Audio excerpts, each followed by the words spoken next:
It's that time of week, folks. We got to do it. We got to go player by player, ranking every single player who's relevant in fantasy football to determine who's a superior player, who's in a great spot, and who's just mid on all of those factors. Let's do it. Let's get into the QBs.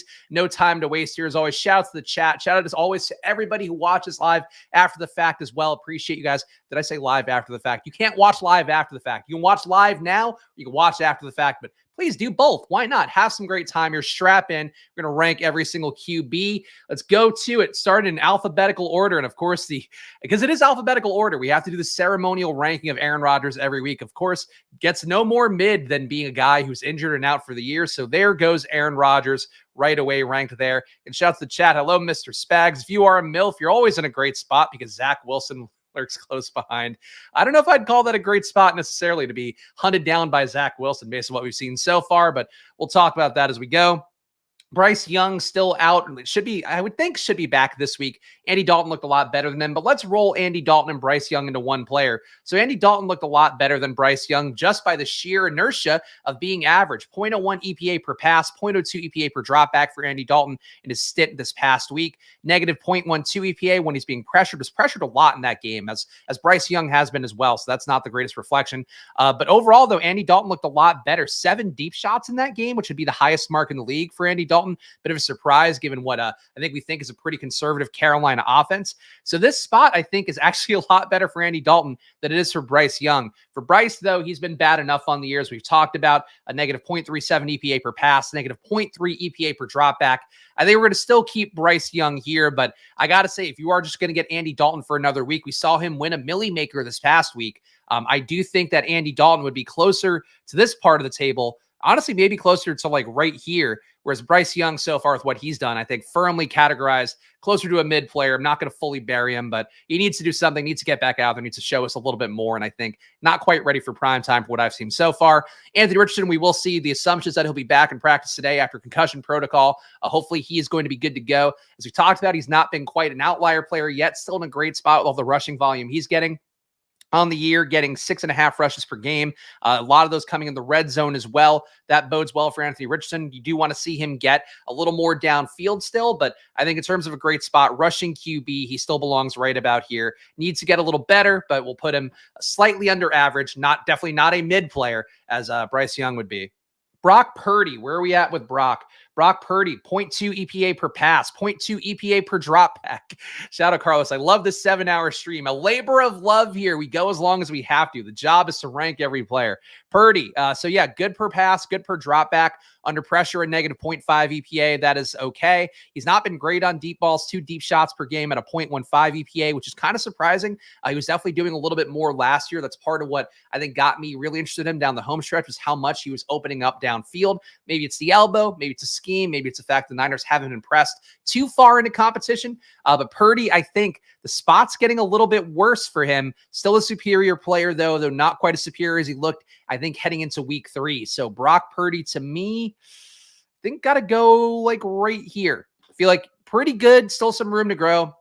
Definitely want to see him attacking more downfield, though, especially the weapons he has. So Brock Purdy, I think, a little bit conservative so far, though. Again, does he have to be anything besides conservative with how good the Niners are? Probably not. CJ Stroud, this will be a fun one. 0.05 EPA per pass, 0.03 EPA per drop back. He's fallen apart under pressure, still a negative 0.96 EPA when he's getting pressured 17 times a game. So he's got to clean that up at some point. Not throwing a touchdown yet when he's been pressured either. Also, another guy not taking a lot of deep shots, 2.3 deep shots per game, but he's crushing when he is, a 1.1 EPA on those plays. That was sort of the thesis of CJ Stroud, is how good he was in every part of the field, but especially pushing the ball downfield. He creates value for his receivers. He's also running a little bit more than you would think, 3.3 runs per game. Not very effective with him, though. I think CJ Stroud kind of close to Brock Purdy, but I think it's not a better spot because of the talent around him. He's playing better, though, I think, in some metrics. I'm going to put him right next to Brock Purdy. I think having a worse team, being a little more aggressive downfield, I think that for me will make Brock Purdy look a little bit better overall in terms of the spot. But I think they're kind of similar players. If you put CJ Stroud in the Niners offense, I'd assume that he can kind of pick it up with the same veracity he's picked up the bootleg version of the Niners offense that he's getting in Houston this year. I think that he would be a better version of Brock Purdy. So at least not, maybe not right away, but over the course of a year. So Stroud and Purdy to me, I think more similar than they would probably seem. Definitely based. Well, I guess draft capital wasn't that far off either. Dak Prescott, 0.07 EPA per pass, 0.1 EPA per dropback. So he is creating extra value when he runs the ball, has some scramble plays for himself. Still kind of mid or average more so when getting pressure, negative 0.4 EPA per dropback on his 11 pressured snaps per game. Not throwing it deep. That is a big concern with this conservative Dallas offense to switch from Kellen Moore to Brian Schottenheimer and Mike McCarthy calling the plays. We're not seeing them spread as much as they would in the previous years, a 1.7 deep throws per game, but he's crushing on the deep throws, 0.8 EPA per deep throw. So Dak's still looking like one of the more efficient QBs in the league. The spot, though, kind of whatever. But I think you got to put him above Stroud and Purdy. And the spot, I think because the offense is less clever, the offense is less schematically sound, I'm going to put him between Stroud and Purdy in terms of the spot. But Dak's looking good right now. I think Dak was one of those guys that might be a steal in terms of his individual play and how good he looks. Fantasy-wise, though, the volume is a little bit tough right now, so that is not a full grade spot in that respect. All right, Daniel Jones. Let's hit him next. Daniel Jones, negative 0.3 EPA per pass, negative 0.2 EPA per dropback. When he's pressured, he's also been terrible. 17 pressure plays per game at a negative 0.8 EPA. He's also, again, not taking deep shots, 2.3 deep shots per game with a 0.04 EPA, which is pretty bad. His running is well down to 8 rushes per game, so we are now not in the double figures of rushes for Daniel Jones. Daniel Jones, I think a little bit worse spot, and I would say, honestly, a little bit worse player so far than Daniel Jones. And one thing to kind of cement for everybody, too, because I know we've had some new people watching the SPAGS Rankings videos lately, and shout out to all you guys who are joining along for this masturbatory session of me rambling on about players for 2 hours and change. These are not the spots heading into week 4. These are how the players are going over the course of the season heading into week 4. So the individual matchup isn't something that I account for. It's just about how these guys have played so far and what the overall situation looks like. Just something to keep in mind here. If you're like, oh, Daniel Jones, he's in a great spot heading into this matchup. That's not what I'm ranking here. So just keep that in mind. Just joined. Do we say anything about Richardson playing? The assumption is that he's going to play, but we have to see how he goes in practice today.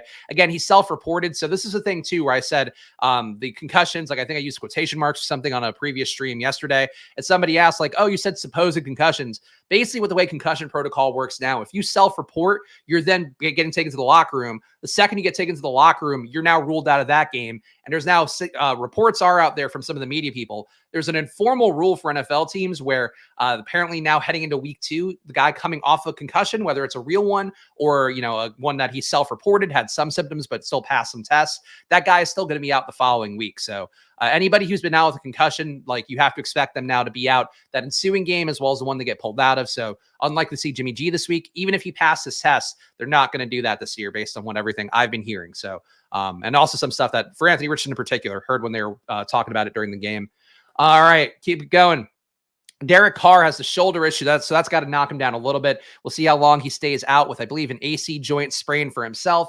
But on the year, negative 0.06 EPA per dropback, or negative 0.06 EPA per pass, negative 0.04 EPA per dropback.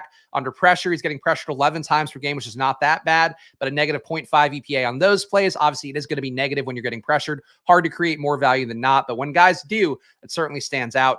4.3 deep shots per game, kind of coming down in that category as well with a 0.6 EPA on those plays, and 2 rushes per game, so not adding a lot of value there. With the injury, with how he's playing overall, I think for right now, Derek Carr has to go kind of in the middle here. I do like how much control of the offense he has, but you still have Taysom Hill vacuuming away some red zone possessions from him. You still have Taysom Hill vacuuming away some possessions overall. So Derek Carr, I think, let's put him in the middle, but I think he would be a little bit closer to here otherwise. But it's not looking like as great of a spot as it has been in previous weeks. That could be due to the matchups, but he's not getting to press the ball downfield as much as I would have hoped as a more vertical passer than kind of a system passer like a Jimmy G would be as a comparison point. Deshaun Watson, America's favorite quarterback, negative 0.25 EPA per pass, negative 0.2 EPA per dropback. So adding slightly more value when he's running the ball, but not enough to matter. He's also been terrible when he's getting pressured, negative 1.1 EPA per dropback when getting pressured. So that is egregiously bad. Has not thrown a touchdown during those plays, but does have a 2.3% interception rate during his pressured plays. So could be worse. Certainly could be a lot better. 4.3 deep shots per game with a 0.3 EPA on those. That's okay. Throwing touchdowns on his deep plays as well looks pretty good. And he's running 5 times a game. So he's not quite an elite rusher. He does have full control of his offense, but I think the fact that he's not quite getting the elite rushing volume and the fact that he's not efficient at anything, I think he's closer to Yeah, he's below average, I think, in terms of how he's playing.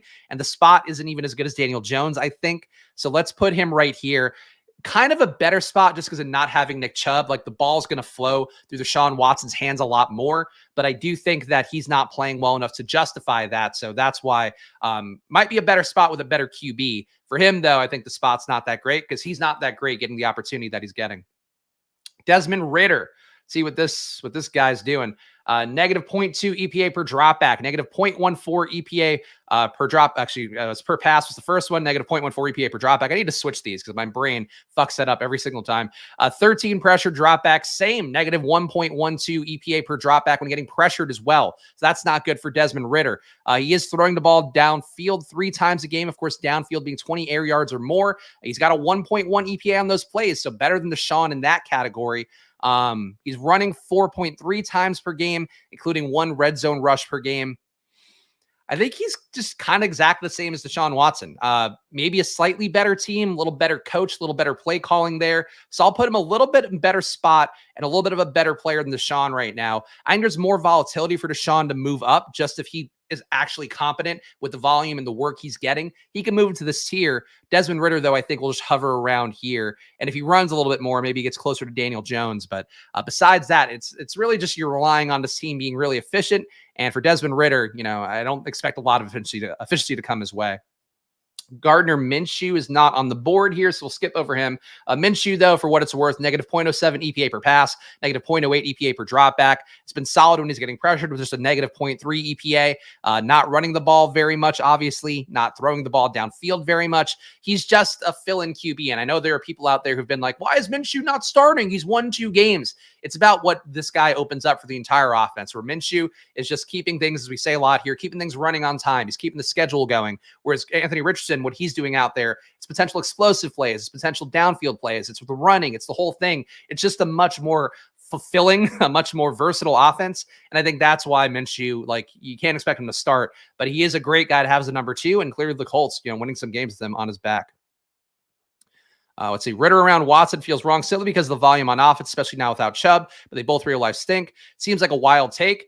Look, I'm just telling you guys what I'm seeing. Like a lot of volume can lead to as many issues as it can positive things, and I think that's sort of the part where if you're an undisciplined player like Deshaun is, like you've seen some of the plays. If you watched Browns games, like he's twirling around and throwing things. Like he threw one backwards in the last game. Like he's not taking advantage of it. So in that respect, like, yes, the volume, I agree, is a positive thing. The control of the offense is a positive thing. But if you can't be effective with it, that sort of mitigates what the spot is because you're just being forced out there. Like if Zach Wilson threw 50 passes a game, like, yeah, it's theoretically a good spot, but it's also Zach Wilson throwing 50 passes a game. So what are those 50 passes worth? And that's sort of what I'm looking at more so. But I certainly agree that, control of an offense is the main thing you're looking for in terms of upside. But if Deshaun couldn't get there versus Tennessee, like, I don't know who he gets there against because that's the ideal matchup for how Deshaun plays. And I think that's sort of the best example of like why I'm putting him where I'm putting him. Geno Smith, 0.12 EPA per pass, 0.12 EPA per dropbacks is solid there. Negative 0.26 EPA per pressured snap. That's also pretty good. 7% touchdown rate when he's getting pressured. That is also a pretty good sign for him. 3 deep shots per game at a 0.55 EPA. Only 2.7 rushes per game. So he's not adding a lot rush wise. Good stat guy though. He's performing well. I think, again, the lack of rushing probably puts him in this Bermuda Triangle. And I think he's been a little bit better than Stroud and Purdy, a little bit worse than Dak, and a little bit less rushing. He's probably net neutral to Dak. So I think he goes here in this group. These guys are not complete outliers, but these are solid QBs here. Dak, CJ Stroud, Geno Smith, Brock Purdy, guys that are keeping things moving, guys that add value, guys that are on teams that are allowing them to function. That's what I'm looking for. Yeah, Zach Wilson, 5+ picks at 50 passes. That sounds about right. And Watson has no benching risk relative to Ridder. I suppose that's fair, but I don't think Ridder has a lot of benching risk either, unless we're going to say like they really run bad and lose 5 games in a row. But they've been pretty pot committed to him. I think Howell's a bigger benching risk, I would say. But even then, like, I don't think either guy's getting benched, to be honest. I thought so in the offseason that these guys might be a little more of a risk to lose their spot. But going into the year, I think these teams are very locked into theyese guys. And Ridder's shown enough, I think, to believe that he can be a game manager with a little more athleticism. Whereas Howell, you can't throw that many picks and expect to keep having your job forever. Jalen Hurts, what's he doing on the year? Still bad. Negative 0.06 EPA per pass, negative 0.05 EPA per dropback. That's a little bit worrisome. I know Jalen Hurts had the one good game versus Minnesota, but didn't show very much versus Tampa Bay. And even then, analytically, didn't look great versus Minnesota with some of these EPA metrics. But yeah, negative 0.5 EPA on deep throws. When he's getting pressured, also a negative 0.5 EPA. This is not looking good for Deshaun. For Jalen Hurts, rather. I'm surprised by this. 10 rushes per game is the main thing. Hurts is just not playing up to snuff right now. The volume is still there. 10 rushes per game. You can't argue that. We all know the tush pushes. That's an important thing for him. Getting the easy 1-yard touchdowns over and over and over again. So you can't say he's anything besides a great spot. But honestly, he's playing closer to AR than he should be. So I'm actually just going to put him right over AR. Hurts has to do more to move up to this tier, which is where he belongs. If you were drafting him highly, as I've talked about, was never a big elite QB guy. Really thought that there was value going to other late QBs in terms of best ball. For Jalen Hurts, I think things will get better, but he's gotten some matchups that aren't bad, and he's not really showing out. And again, the picks on Monday night were pretty bad against the Bucs D. That was really weak downfield. So I have some concerns for Jalen Hurts. I don't think, the Eagles are going to be good. So that's probably the main thing driving him. It's still a great spot, but he is not playing like an outlier player right now. And, I'll say it. If nobody else wants to say it, I'll say it. Jared Goff. Negative 0.03 EPA per pass, negative 0.03 EPA per drop back, 12 pressure dropbacks per game with a negative 0.4 EPA on those. He is getting a 5.6% touchdown rate when he's pressured, so at least he's getting some positive on that overall. 2.7 deep shots per game at a 0.4 EPA, which is kind of on the lower end of things. And he's not running very much, running more than you would think for Jared Goff, though. 3.3 rushes per game. Still think he's kind of playing poorly here. I think the spot's okay, but I think that he as a player is just not showing enough here. And this is, again, a contract year for him, basically, where they can either extend him at high money or they can move Hendon Hooker's way. They could go with the free agent route. They could trade for a Kyler. I don't know. They can do a lot of stuff. So he's got to show more, I think, in terms of his control of this offense. But I think because of the lack of rushing upside, he goes about right here. Steichen loss hurting Hurts, it seems. Also, he was apparently sick this past week, definitely limiting ceiling from passing offensive standpoint or efficiency standpoint. That's fair. I mean, I had some vague concerns about losing Steichen, who I do think is a great play caller, but there are a lot of people in the Philly area, of course, where I live, begrudgingly, that were very much on board with the idea of Johnson being a guy that can come in.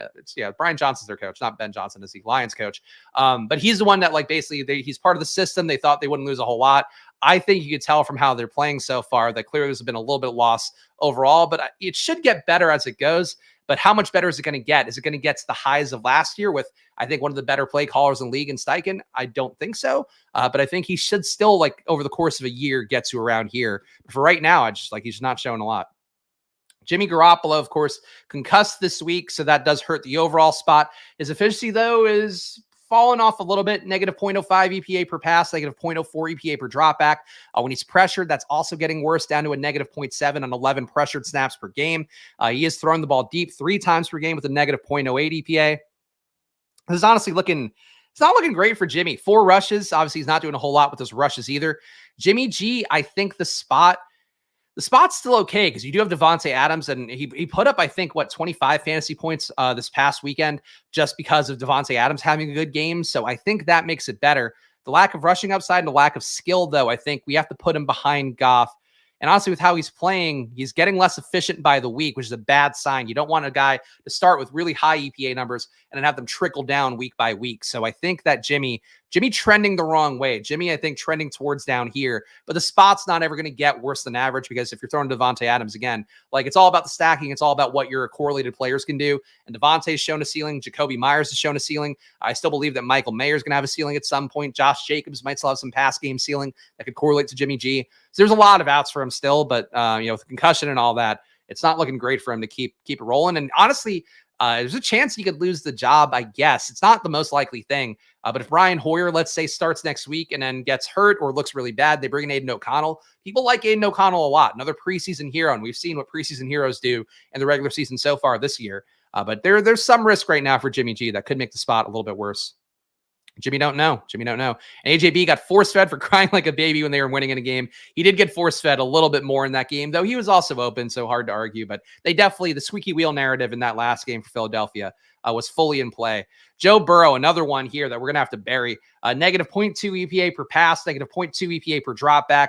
When he's getting pressured, he's doing okay. Negative 0.38, which is about towards the higher side overall. Again, negatives on pressure plays are going to happen, but you want to see how guys acquit themselves well and don't commit egregious errors overall. On deep throws, though, he has been really bad. 3 deep throws per game with a negative 0.64 EPA, which is one of the worst marks in the league right now for Joe Burrow. So the deep shots are a big part of his game. The aggressive downfield play, a big part of his game. And he's only running 1.7 times per game. So this calf strain is really affecting a lot of the things he's doing. And I mentioned yesterday, I believe, in the video, talking about Joe Burrow, that Eric Eager, who used to be at PFF and is now at Sumer Sports, said on Twitter that basically, like, if you're comparing 100% healthy Joe Burrow to 100% healthy Patrick Mahomes, that comparison looks a lot closer. If you're comparing 75% healthy Joe Burrow to 75% healthy Patrick Mahomes, it looks a lot worse. That's how I feel about it too, where Burrow just not being as mobile, not being as able to get it downfield, looks pretty bad. So I think the spot is still okay. I mean, the health, I guess, inherently makes it a worse spot. But I think he's got to be in a better situation than Goff and Jimmy G with just the weapons around him. That said, he's playing worse than both of them. So I think we got to put Joe Burrow right here and hope that he can rise up a little bit more over the course of a year. But that calf strain, the longer it lingers, the more he keeps playing through it. You got to have some concerns. Like, it might be a thing where he just doesn't get better until their bye week. And that could be something that would certainly impact the value of everybody. Even though Chase got there last week, Higgins probably would have gotten there if he didn't drop all those balls.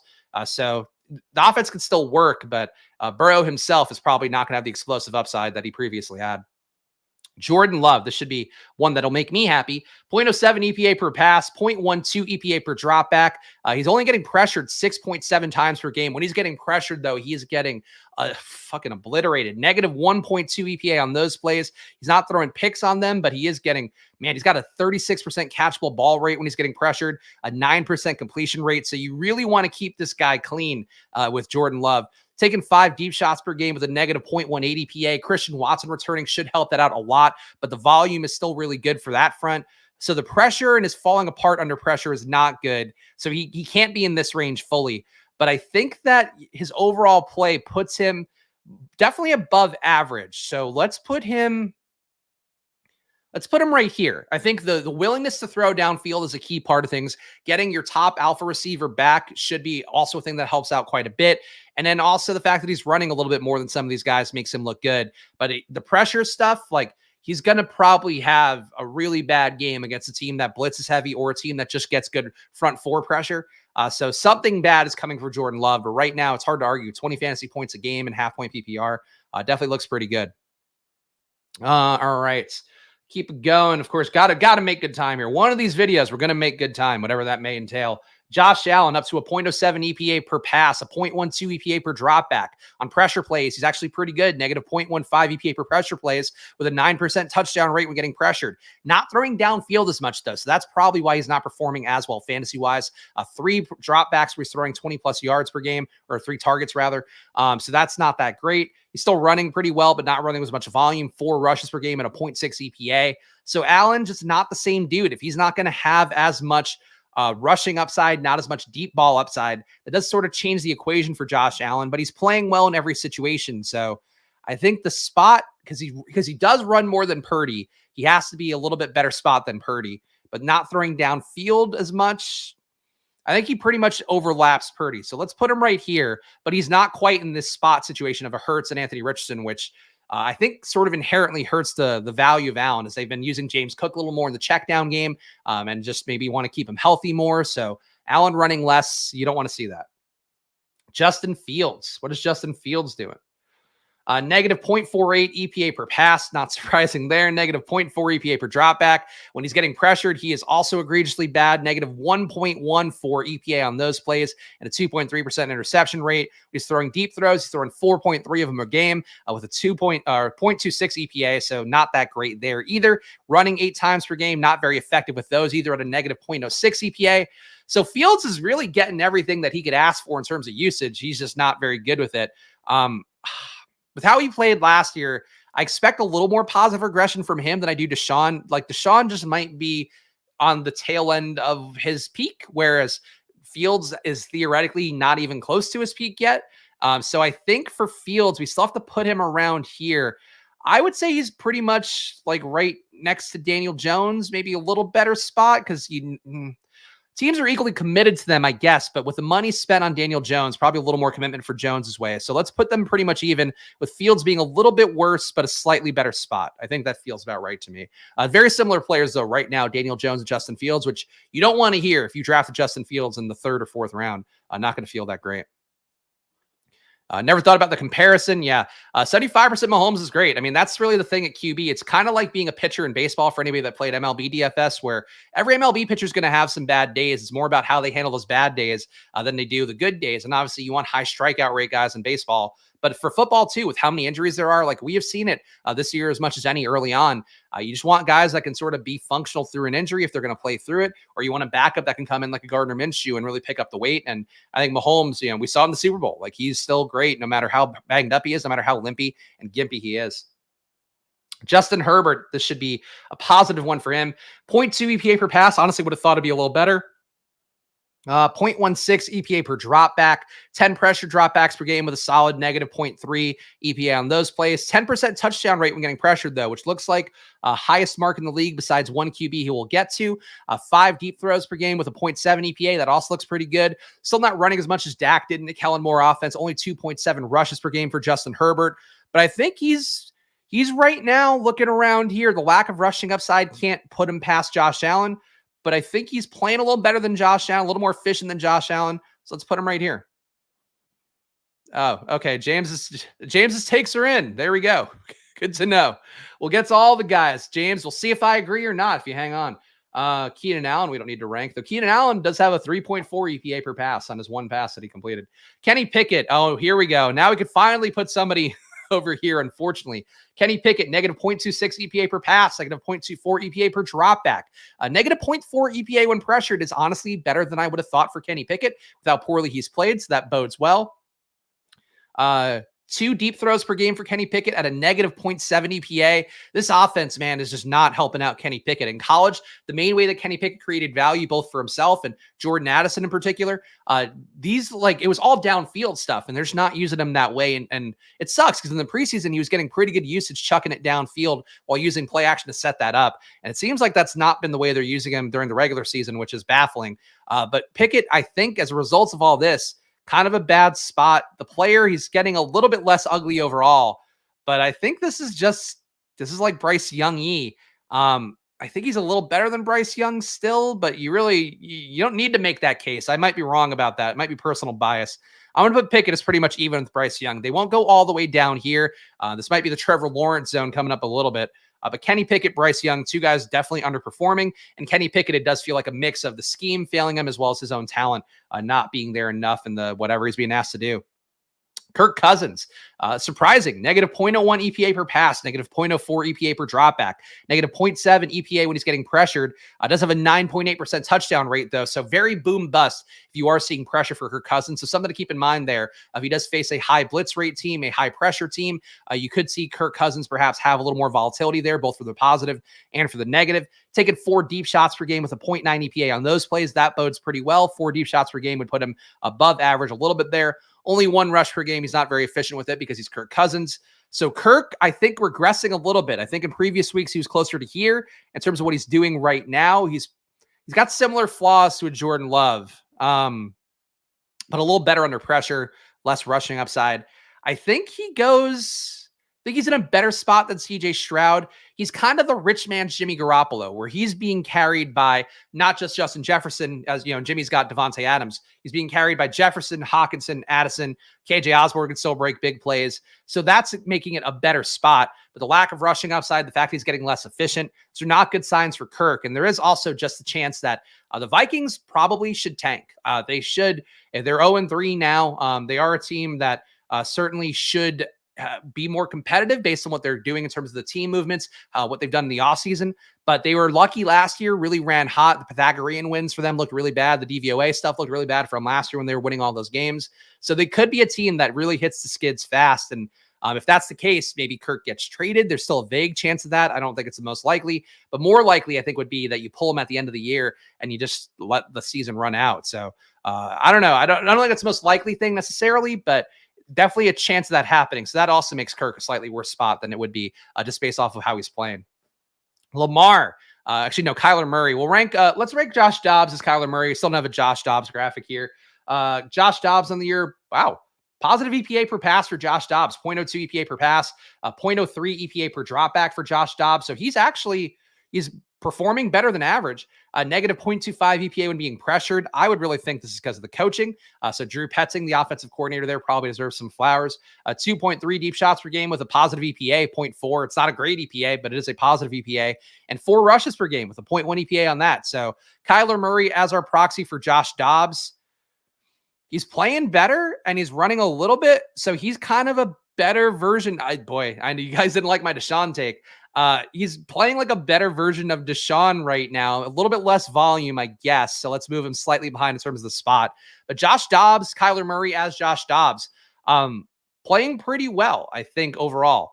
This is a take that I don't agree with. I don't think that Kyler is going to sit out the entire year, but they have to play Kyler at some point to show that he has actual trade value, or if they want to bring him back next year. But either way, Kyler will be playing at some point this year, I would think. They're not going to start Dobbs over him if he's healthy. All right. Rest of the guys here. Appreciate James of just throwing out take after take. Lamar. Back to Lamar. Lamar, negative 0.1 EPA per pass, negative 0.03 EPA per dropback, negative 2 EPA when getting pressured. So Lamar is the worst QB under pressure right now in the league. He's thrown no touchdowns, has a 3% interception rate. That is a bad sign again for Lamar, which it's kind of crazy because you would think with the mobility that things would go better for him with pressure. But this does align with what we've talked about with the Ravens, where all offseason there were concerns about Lamar picking up this offense, Lamar maybe having too much control, Lamar being this guy that potentially could have, I guess some real upside here as a passer that he hasn't had before. When he is most live to make his own decisions, when he's most live to do whatever he wants with the ball under pressure, he is failing egregiously. So that is a bad sign, but he is running 10.7 times per game. So the rushing upside has not gone away. He still has a great spot here. That control is still a great spot. And he's been better per play than Lamar. But yeah, I don't think that this is I don't think this is the greatest for Lamar. I worry about him as a player. If you can't handle pressure, he's going to see a lot of pressure as the season goes on, especially as you get to playoff time. This has got to get better. It's still early, I guess. He's only theoretically had at 11 pressure plays per game, had 33 pressured plays over the course of the year so far.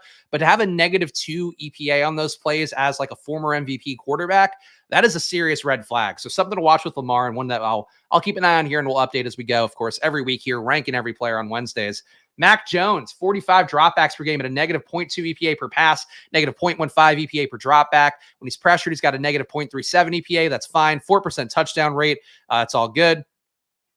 6 deep throws at a negative 0.5 EPA. That is not good. So the volume is great. The efficiency is terrible for Mac Jones. And he's running 3.7 times per game at a 0.5 EPA. That's a lot here. So the volume for Mac is good. The control of the offense, he is less mobile. Deshaun kind of, I think, is where he's going without falling apart as much. I think with Deshaun being less good under pressure and Mac being less of in control of what he's doing, I think Mac and Deshaun are pretty close. I would put Mac as a slightly better player in a slightly better spot because of the volume, but it's not great for either guy right now. Goff or Stafford for the rest of the season. It just depends on who you have at receiver. I don't know. Great. You're doing great either way. Good shit. You got a good team. Matthews, I don't think that one applied, but yeah, Matthew Stafford. Let's talk about Stafford. We'll figure it out. Stafford, a 0.01 EPA per pass, 0.04 EPA per dropback, negative 0.6 EPA on pressure plays, 4 deep throws per game, or 4.3 if you want to be accurate, 0.76 EPA on those plays. Stafford, I do expect to regress. He is already regressing. Remember, he started the year up here with how much of an outlier performance he had in the first couple weeks of the season. Now we're already down to this morass of guys. Stafford, I think, keeps coming back down.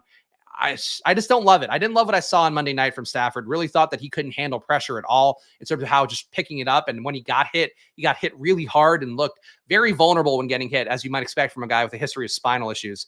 So Stafford, I think, for right now goes in this tier, a little bit less mobility than a Jordan Love, a little bit less efficiency than a Geno Smith, but he is definitely quickly falling off. And I think in a way that, to answer that guy's question, I guess I would go for Goff, because I do think Goff is going to start to move his way upwards. Stafford's going to start to move his way downwards, would be my guess.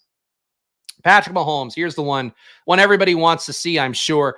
0.12 EPA per pass for Patrick Mahomes, 0.16 EPA per drop back. So again, that's the difference point. When Mahomes drops back every time, doesn't matter if he's running, doesn't matter if he's passing, he's creating more value with having the improvised plays for himself. 0.12 EPA when pressured. Having a positive number is a really good sign for Mahomes. Again, that's the difference between a good QB and a mid QB, is a guy handling pressure and getting value out of it. 5% touchdown rate when he's getting pressured as well. He's taken 4.3 deep shots per game for a 0.8 EPA. That bodes pretty well for him as well. And he's running five times per game. So he's running more than Josh Allen. So better player than Josh Allen with more rushing upside. I think not quite as efficient so far. Probably less good weapons as well than Justin Herbert. But I think Mahomes right now, I would give him a better spot because of the rushing than Herbert, but he's not quite playing as well as Herbert is overall in terms of the efficiency metrics. Russell Wilson. Where's old Russ? Negative 0.2 EPA per pass, negative 0.1 EPA per drop back, negative 0.9 EPA when getting pressured. None of that's good.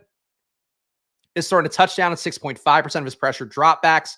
So that's a pretty good sign for him, but still, you definitely want to see more success. Also giving up a 7% sack rate when getting pressured, so that's towards the higher end as well. 4.7 deep shots per game with a 0.5 EPA on those plays. So Russ, and the workload's okay for Russ. He's running 2 times per game and pretty effective when doing that, but not a lot of volume there.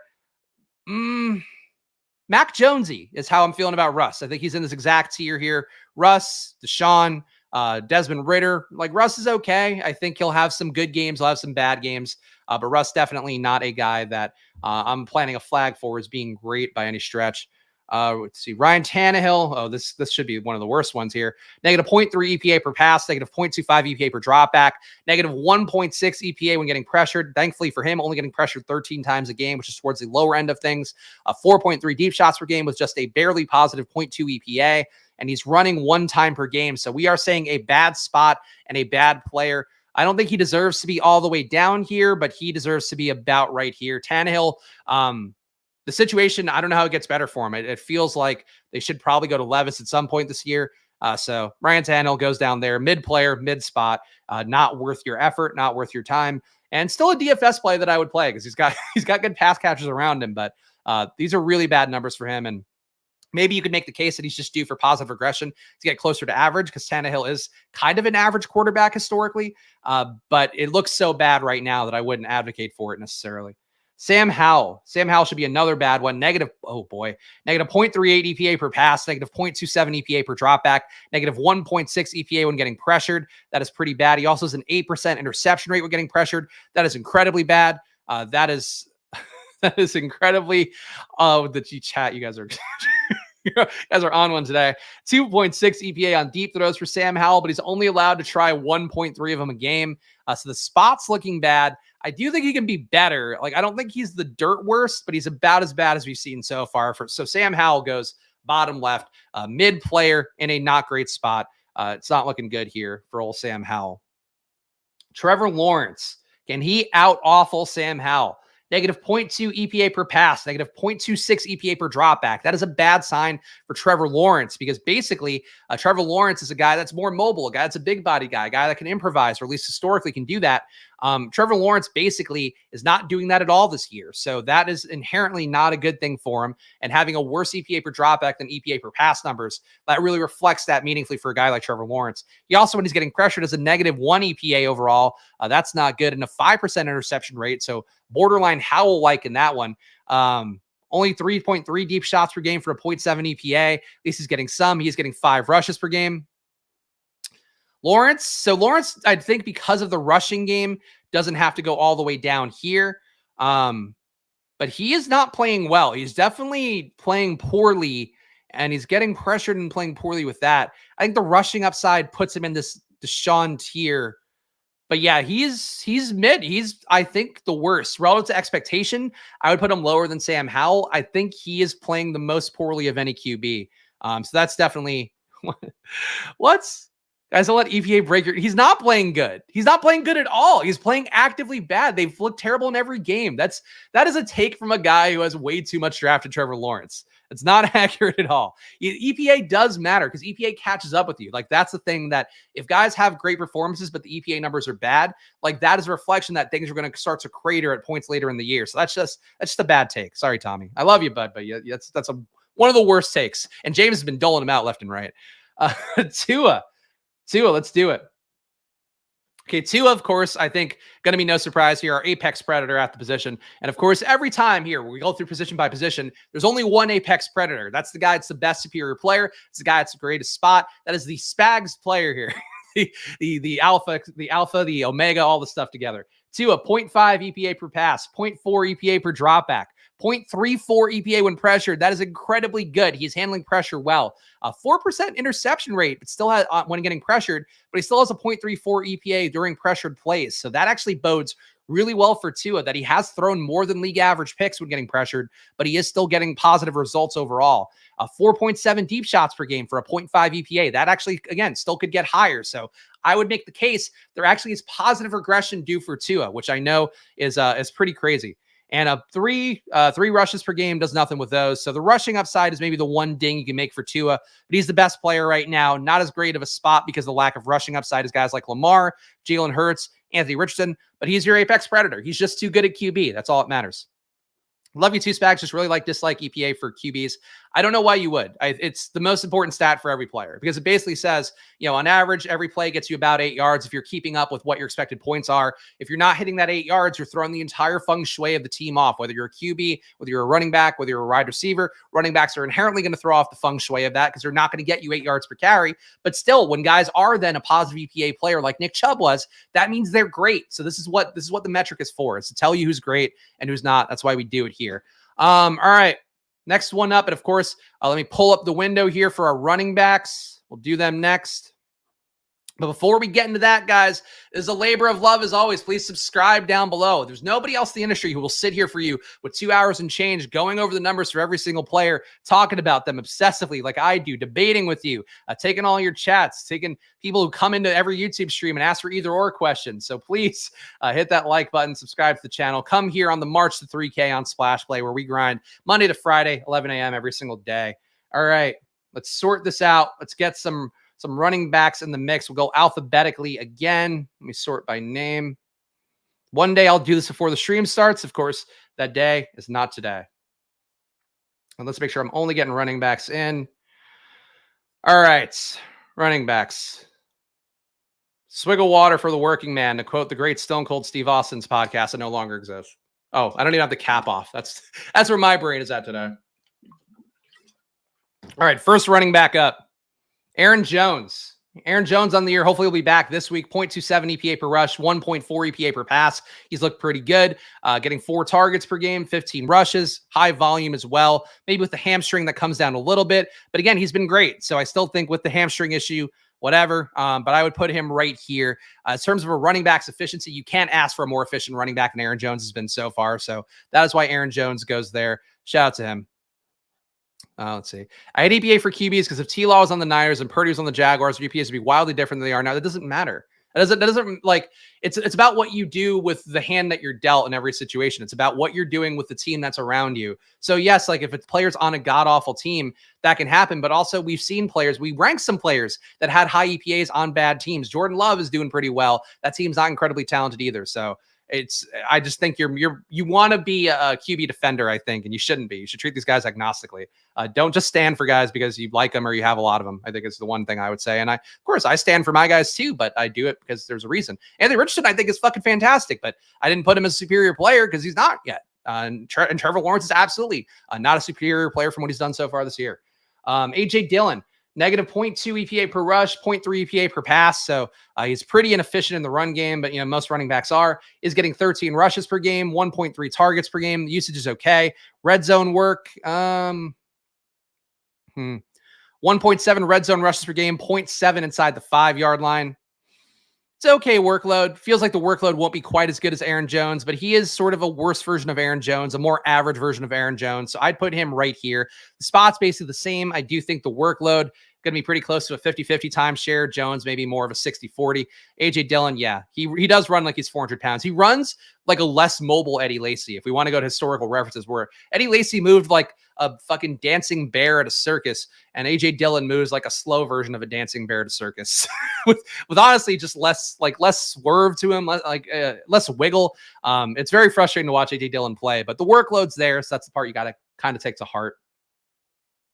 Alexander Mattison, negative 0.09 EPA per rush, negative 0.27 EPA per pass, 13 rushes per game, 5.7 targets per game. The workload's there from how much does Cam Akers affect things moving forward? We don't know.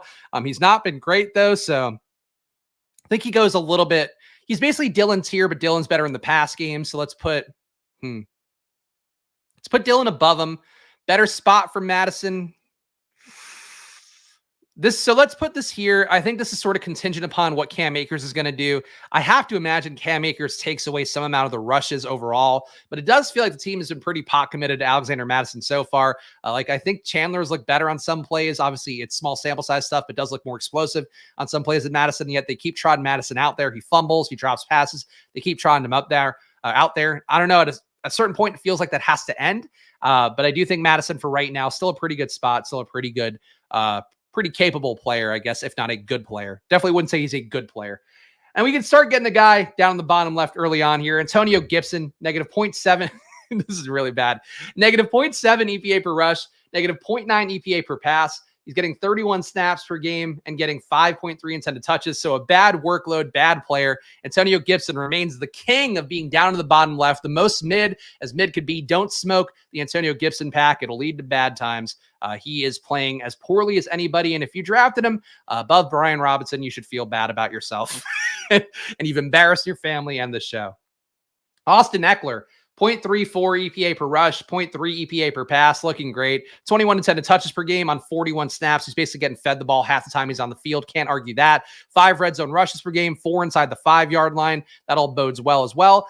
Not getting the red zone targets yet, but we'll see if that changes when he gets healthy. The health is the biggest issue right now. He might be out this week. If he's out this week, then he'll be out week 4, and also their bye week on week 5. So I do tend to think that he won't play this week. But the spot's great. The player's great. I will put him here with a slight ding for the fact that he is not currently able to go and might be out another half a month.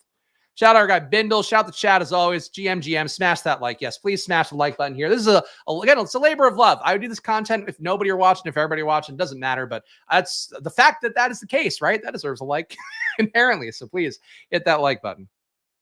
All right. We're not going to rank Kamara. Already skipped over him. Bijan, how's Bijan doing? 0.07 EPA per rush, so positive there is a good sign. 0.2 EPA per pass, also a good sign. 18.7 intended touches per game, 49 snaps per game. Does still feel like Tyler Algier meaningfully involved enough to hurt him. He's not getting a lot of red zone work. 1.3 red zone rushes per game is not great for Bijan, but definitely, Bijan I think is looking okay on the year. I might not have, yeah. All right. I might have imported my red zone targets wrong. So I'm going to skip over those for the rest of the video. But Bijan overall, I think still a good player, still a good spot. The usage is great. Not quite as good as Austin Eckler. The usage also not quite as good as Austin Eckler. I think he goes kind of in between these guys in terms of the spot, Aaron Jones and Austin Eckler. But Bijan still has the upside to earn more if Algier were to miss, or if they just decided Algier, they just want to use less. Still a possibility given how many routes per game Bijan is running. Things should start to look better for Bijan, I would think. Let's see. Breece Hall. That's a tough one. I know we have a lot of Breece fans in the Splash Play family. Of course, the Squirt Squad always been caping for Breece, but Breece so far in the year, negative 0.03 EPA per rush, negative 0.3 EPA per pass, 10.7 intended touches. So the spot's not that great either. He's not avoiding tackles that much either, a 15% avoided tackle rate. So even the things that he can control, he's not controlling that well. Not getting any red zone rushes either. All that's going to Dalvin. The spot sucks for Breece. The spot sucks. And as a player, he is basically playing at an average level. For Breece right now, I think he goes closer to here. You just can't have a guy with his pedigree getting 10 intended touches per game. I think it's really, see this, Tommy, this doesn't make sense. Like, I think you can poke holes in running back EPAs more than you can QB EPAs, just for the record. But it's your take is your take. Take it with you. But I don't think it's a correct one. But nothing more I could say than what we've said so far. Brian Robinson. And to put a capper on Breece, it's not his fault. Like, this is just a bad situation. I think he would have run a lot better if Aaron Jones were in the mix, because you would just see more high efficiency touches, more high value touches for him overall. But where it is right now is Zach Wilson. A lot of 8-man boxes, a lot of ways for him to fail. he's skiing uphill basically, and they need a trade, I think, for him to have the value that he can aspire to, or Dalvin to go out, and then basically he needs to become a 20 touch and efficient back to have his value be where it needs to be. But I don't think it's looking great for Brees. I know people are going to keep standing for it. I know my pal Pete Overzet, of course, still gave a bit of a soliloquy caping for Brees. I don't agree. I just don't think it's going to get better for him unless something meaningfully changes at the QB situation. Cam Akers, Brian Robinson, we have to rank. Brian Robinson, negative 0.04 EPA per rush, 0.6 EPA per pass. So incredibly good in the pass game for whatever workload they have. 15.7 rushes per game, 9.7 routes, which is getting him about 2 intended targets per game.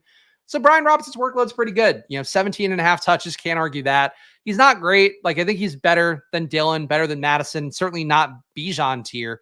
I think he's in a little bit worse spot than Bijan, a little bit better player than AJ Dillon, similar spot to Madison, maybe a little bit better spot than Madison. So let's put him there. Cam Akers, I don't even know how you rank Cam Akers, but he's been not great on the year with a negative 0.24 EPA, 0 EPA on targets for him.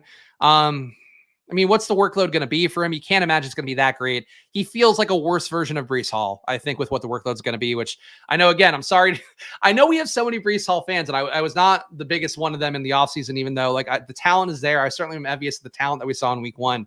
But like with what it is, I think that Cam Akers coming into the Vikings and a Vikings team that maybe not going to have a lot of positive game scripts where they're salting away the lead. I think that these guys are basically in very similar spots right now, Breece Hall and Cam Akers. But the talent's higher for Breece Hall, so you would hope that he could move more this way and hopefully a little more this way. For Akers, though, the best hope is kind of moving more this way, if you're following my mouse. All right. Let's see. Tommy, I don't give a shit. Okay. Stop giving me different stats. I'm using a stat that I use that I can swear by. You can have whatever stats you want. Every stat's flawed in some way if you're going to try to say a stat's flawed. That's the issue with stats. But please shut up, Tommy. Drive me fucking nuts. It's a two and a half hour video, and I have time to try to correct you about the things you're wrong about. Christian McCaffrey. God damn it. 0.08 EPA per rush, 0.3 EPA per pass, 24.3 intended touches per game, 21 routes per game for Christian McCaffrey. Christian McCaffrey, best spot, not the greatest player overall. Austin Eckler is more efficient with his touches, but Christian McCaffrey being in a better spot, I think he goes right here. The red zone work for McCaffrey as well, 4.7 red zone rushes per game. That bodes pretty well. McCaffrey goes there. Can be better as Austin Eckler. And there we go. All right. Dalvin Cook, put him in the number 1 spot. Of course, that's Jerry, for everybody who doesn't remember. Our summer of drafting, Jerry, one of my favorite characters to revisit. One of my favorite voices as well. Negative 0.4 EPA per rush for Dalvin, so he's worse than Breece. Negative 0.03 EPA per pass, so positive in the pass game, which is surprising given that Dalvin has very little juice left. Dalvin also getting 10.7 intended touches per game, 1.7 red zone rushes per game. Dalvin, to me, better spot than Breece because of the red zone work. And I guess I don't think he's better than Breece, but with what he's done so far in the pass game, it does feel like he's a little better there. So I'm going to put Dalvin right here. I don't think it's a good spot. I don't think it's a better than average spot for Dalvin, but definitely something that feels pretty tough. Feels pretty tough for Dalvin to expect a lot more upside here. He and Breece are in a very similar boat where they're just being killed by the team. And even if Dalvin has any juice left, which I don't really think he does, he's not going to reach it here in the Jets just because they know they have to try to stop the volume that's going to Dalvin and the upside of Breece. And at receiver right now it is shambles, as we'll talk about in a little bit. Dameon Pierce. Dameon Pierce right now. Negative 0.3 EPA per rush, negative 0.3 EPA per pass. Dameon Pierce sucks. 16 touches per game, though, or 16 intended touches per game is pretty good. Getting 3 red zone rushes per game, that's pretty good. Basically, Dameon Pierce's value is just tied to rising with the tide of CJ Stroud. If CJ Stroud has a good day, Dameon Pierce's day is going to look a lot better. If CJ Stroud has a bad day, Dameon Pierce is probably boned. I think he is a worse version of Madison and Dillon. A little more volume, but he's like right here with these guys. And he's not avoiding tackles nearly as well as he did last year. 15% avoided tackle rate would be a little bit less than half of what he did last year too. So Pierce is not controlling the part he can control either. And I just think he's not great. And I think Devin Singletary is still alive to take some more snaps away, even though he's also pretty mid. But it is kind of a mid off in the Houston backfield overall. Damian Harris still looking pretty good numerically, but only 5 intended touches per game, 19 snaps per game for Damian Harris. Right? No, 11 intended snaps for Damian Harris per game. 0.09 EPA per rush, 0.45 EPA per pass. He is getting some red zone work, 1.3 red zone rushes per game, one rush inside the 5-yard line per game for Damian Harris. The usage is okay for like a low usage guy, but it is a low usage guy. He's performing a little better than Dalvin and Breece, but he's not getting any work really. So Damian Harris goes here. An injury could knock him up over this range more so, but for right now, he's just not getting enough volume to be anything useful for you guys or anybody overall. The most correct chat that James has had here. In relation to Calvin Harris. That's true. It may shock it here. They don't even look remotely alike. DeAndre Swift. Let's talk about DeAndre. Where are you at? Where are you at, D-Money? That's what we call him. 0.3 EPA per rush. That is, wow. That's really good. And, to Tommy's point previously, again, I don't want to reopen this box. DeAndre Swift's EPA is high because this Eagles offensive line is so good. Like, he's not doing a whole lot for himself. 11% avoided tackle rate. Like, he's hitting the holes he needs to. I get all that. But he's not really like, it's just that the team is so good that they're creating a lot of opportunity for him. But he's now up to 17.3 intended touches per game, also getting 3.3 red zone rushes, 1 inside the 5-yard line per game. Those are all really good numbers on a team that should be pretty valuable. Pass game work is basically nil for him at 2.3 intended targets per game. So, but still the volume here, better version of Brian Robinson. You make the case he kind of deserves to be next to Bijan, but the pass game work for Bijan, a little more appealing. I think they're similar players, though. I'm going to put DeAndre slightly closer to a superior player than Bijan, but I'm going to put him as a slightly less great spot just because of the fact that it does feel like they wanted to use Gainwell in that game as the game was sort of out of hand. They did really go to Gainwell and try to get him going. They still could want to get Rashad Penny going. Like, I don't know if you guys watched the game that closely, but on Monday night, there was like a 4th and 1 where they gave the ball to Gainwell, didn't do their tush push thing, gave it to Gainwell, and Gainwell just went nowhere. It's like, that's clearly a spot where Penny could be useful. They just don't want to use him for that. But either way, for right now, for what they're representing here going into week 4, I do think that DeAndre Swift looks pretty solid, and it's volatile, though. So Swift definitely comes with some risk points, but can't argue what he's been putting on paper for himself, taking advantage of a really good offensive line. David Montgomery. David Montgomery could be back this week, but he's got a negative 0.09 EPA per rush, 0.62 EPA per pass is pretty good, 19 intended touches per game, also pretty good, 42.5 snaps per game, and he's getting 3.5 red zone rushes along with 0.5 inside the 5-yard line, so pretty good usage overall in the terms of those things, but he's not terribly great with it, so I think he's in the same tier. I think it's a better spot than Brian Robinson. But you know what? He does have Gibbs theoretically coming for him, though. I guess we saw how much that amounted for Gibbs' workload this past week. It was not a big increase in opportunity for Gibbs overall.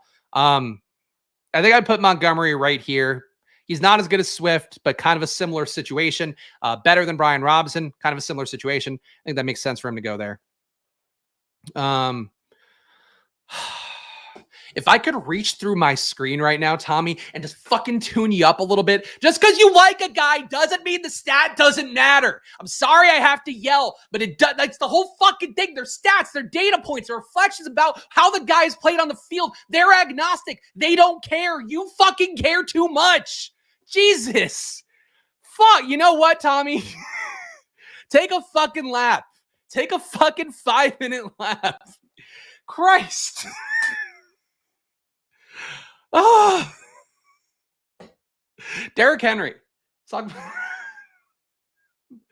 Let's talk about Derrick Henry. Negative 0.1 EPA per rush, 0.3 EPA per pass, 19.3 intended touches per game, 31 snaps per game for Derrick Henry. That's bad. So he's getting a lot of workload volume-wise. He is not getting a lot of opportunity in the pass game, though, and the snaps coming down is not a great sign for him, especially on a team that's not good. If the Titans were good, that would matter a lot. But Derrick Henry, I think, should go – he's not that efficient, and the spot's not fantastic. I think he's a better version of David Montgomery and Brian Robinson, but he's definitely not playing to the tier of these guys, so something to keep in mind. Shout out to the super chat here from Caden. As the A.J. Brown owner, should I move Lamar and CD for Hurts and Higgins? I don't hate the move to get the correlation with Hurts, but kind of feels like an unnecessary move. I don't know. It's like a net neutral one. You can take it if you want, but I wouldn't go crazy. Do we get fantasy points for stats? Sorry, I knew. I mean, you don't for EPA technically, but again, it's all about trying to forecast what's going to come. That's the whole point of it. And also to reflect on how players have played so far. It doesn't mean that Trevor Lawrence sucks, but it does mean for 3 weeks of Trevor Lawrence, he's objectively sucked. And I think we need to accept sometimes that our players suck. It's okay. It's okay. Players suck sometimes. They also sometimes get better and sometimes they don't. And that's just how it goes. It's all situational. But that's the point, is you're trying to capture the player and how they perform and the situation rolled up into one. So you can't get that. I don't know. This might not be the show. And Tommy's a regular, so I don't know. You should get it by now. But Jesus, I just want to yell. I just want to yell now. Negative 0.5 EPA. We're gonna rank Deuce Vaughn because I need to take out my fucking acid on somebody. Negative 0.5 EPA per rush for Deuce Vaughn. Negative 0.1 EPA per pass. Again, he has not avoided a single tackle in the run game or in the pass game this year. You know why? Because he's not very elusive and he's too small to not be very elusive. As I said all offseason long, he's getting 6 and 10 touches per game though. So Deuce Vaughn, the worst version of Damian Harris. I'm putting him all the way down to the bottom. He is a mid player getting a Damian Harris workload. What couldn't you love with Deuce Vaughn? Let's see. Devon A. Chan. I'm not going to say the incorrect name. Oh shit, they changed his shit around on the sheet. Well, we know. I don't have his numbers here because I think they moved it. They updated his name somehow, so I don't have it handy. I'm obsessive enough now that I need to see, like, why is it not coming up? Because I really want to see A-Chan's numbers, or A-Chan. God damn you, A-Chan. A-Chan. Oh, they have him as no apostrophe. That's why. Okay. Hold on. We're going to get to the bottom of this whole A-Chan situation one way or another. This is a completionist video. I don't care what the situation is. A-Chan. Okay. S-I-S, no apostrophe. So they just changed the spelling here on Sports Info Solutions after 1 week, it looks like. So that's odd. All right, there we go. A-Chan, 0.6 EPA per rush, 0.3 EPA per pass, 32% avoided tackle rate. Now, this is a guy you can get behind, this Devon A-Chan. 3 red zone rushes per game, 0.5 inside the 5-yard line. All right. I think that A-Chan, it's not as great of a spot as Eckler. In terms of how he's played so far, Devon A-Chan needs to be right here. He's been great. I don't know how you say anything besides that. It's 1 week against the Broncos team that did not know what they were doing, that came in completely unprepared. I'm also just I'm gonna pull this up. I think it sounds like a sick move, Dylan. I think you gotta do it. All right. Next running back up, Elijah Mitchell. He is regressing pretty poorly this year. Negative 0.3 EPA per rush, negative 0.7 EPA per pass, 10 and 10 touches per game. So better than Damian Harris here in terms of the spot. Getting 1 red zone rush per game. So better in that respect as well. But he is not looking good. Elijah Mitchell so far not performing well. Even though, of course, every player in the Niners performs so much better, as EPA will tell you. Elijah Mitchell apparently not so much. So Elijah Mitchell, not a great player. The spot definitely not as good as those guys. I guess he's kind of in this Dalvin Cook tier. Worst version of Dalvin Cook is what I'd call Elijah Mitchell right now. I believe in him as a talent. I think he's a good runner, sometimes a violent runner, which I do like to see, but he's not shown it so far. So again, this is what happens. You look at a data point, you then adjust your priors, and you say, hey, here's where the guy lies. That's what we do. That's what we do with numbers here on Splash Play, in case you're new around here or a regular that doesn't know that. 0.09 EPA per rush for Isaiah Pacheco, 0.2 EPA per pass for him, getting 14.7 to 10 touches per game, 3.3 red zone rushes per game, bodes pretty well for him moving forward. Pretty good spot for Pacheco. Not quite in this Dylan Pierce tier, but I think Pacheco performing better. He's closer to these guys than it might seem because of the spot being on a Chiefs offense. Is going to get the ball downfield and to score some points. Pacheco goes right here, I think. that looks pretty good. Wish they would play a little more Mitchell. I wish they would too, but if you look at the numbers, I could see why they wouldn't. I think that was the thing that Elijah Mitchell had going for him last year, that in terms of EPA, he was smashing. In terms of all the advanced analytics, he looked really better than average. If he's going to be so much worse per touch than McCaffrey, you kind of lose the reason to play him a little bit besides just keeping McCaffrey healthy. So definitely something to watch there, because if he keeps being inefficient, you could see Jordan Mason steal something of a workload there. But definitely, I think Mitchell's a better player than what he's shown so far, but I can't let my biases dictate these things as we've seen. Jahmyr Gibbs, negative 0.1 EPA per rush, negative 0.4 EPA per pass, up to 14.3 intended touches per game after that last one, 31 snaps overall per game. Red zone work, 1.7 red zone rushes per game for him. Gibbs, to me, just not showing enough. I mean, he's avoiding tackles at a pretty good clip, 23% avoided tackle rate on the run plays. Still has not avoided a tackle in the pass game, which is surprising because that was his big strength at Bama last year. I mean, if Montgomery's going to be in and we're going to put him here, I think Gibbs we have to put here.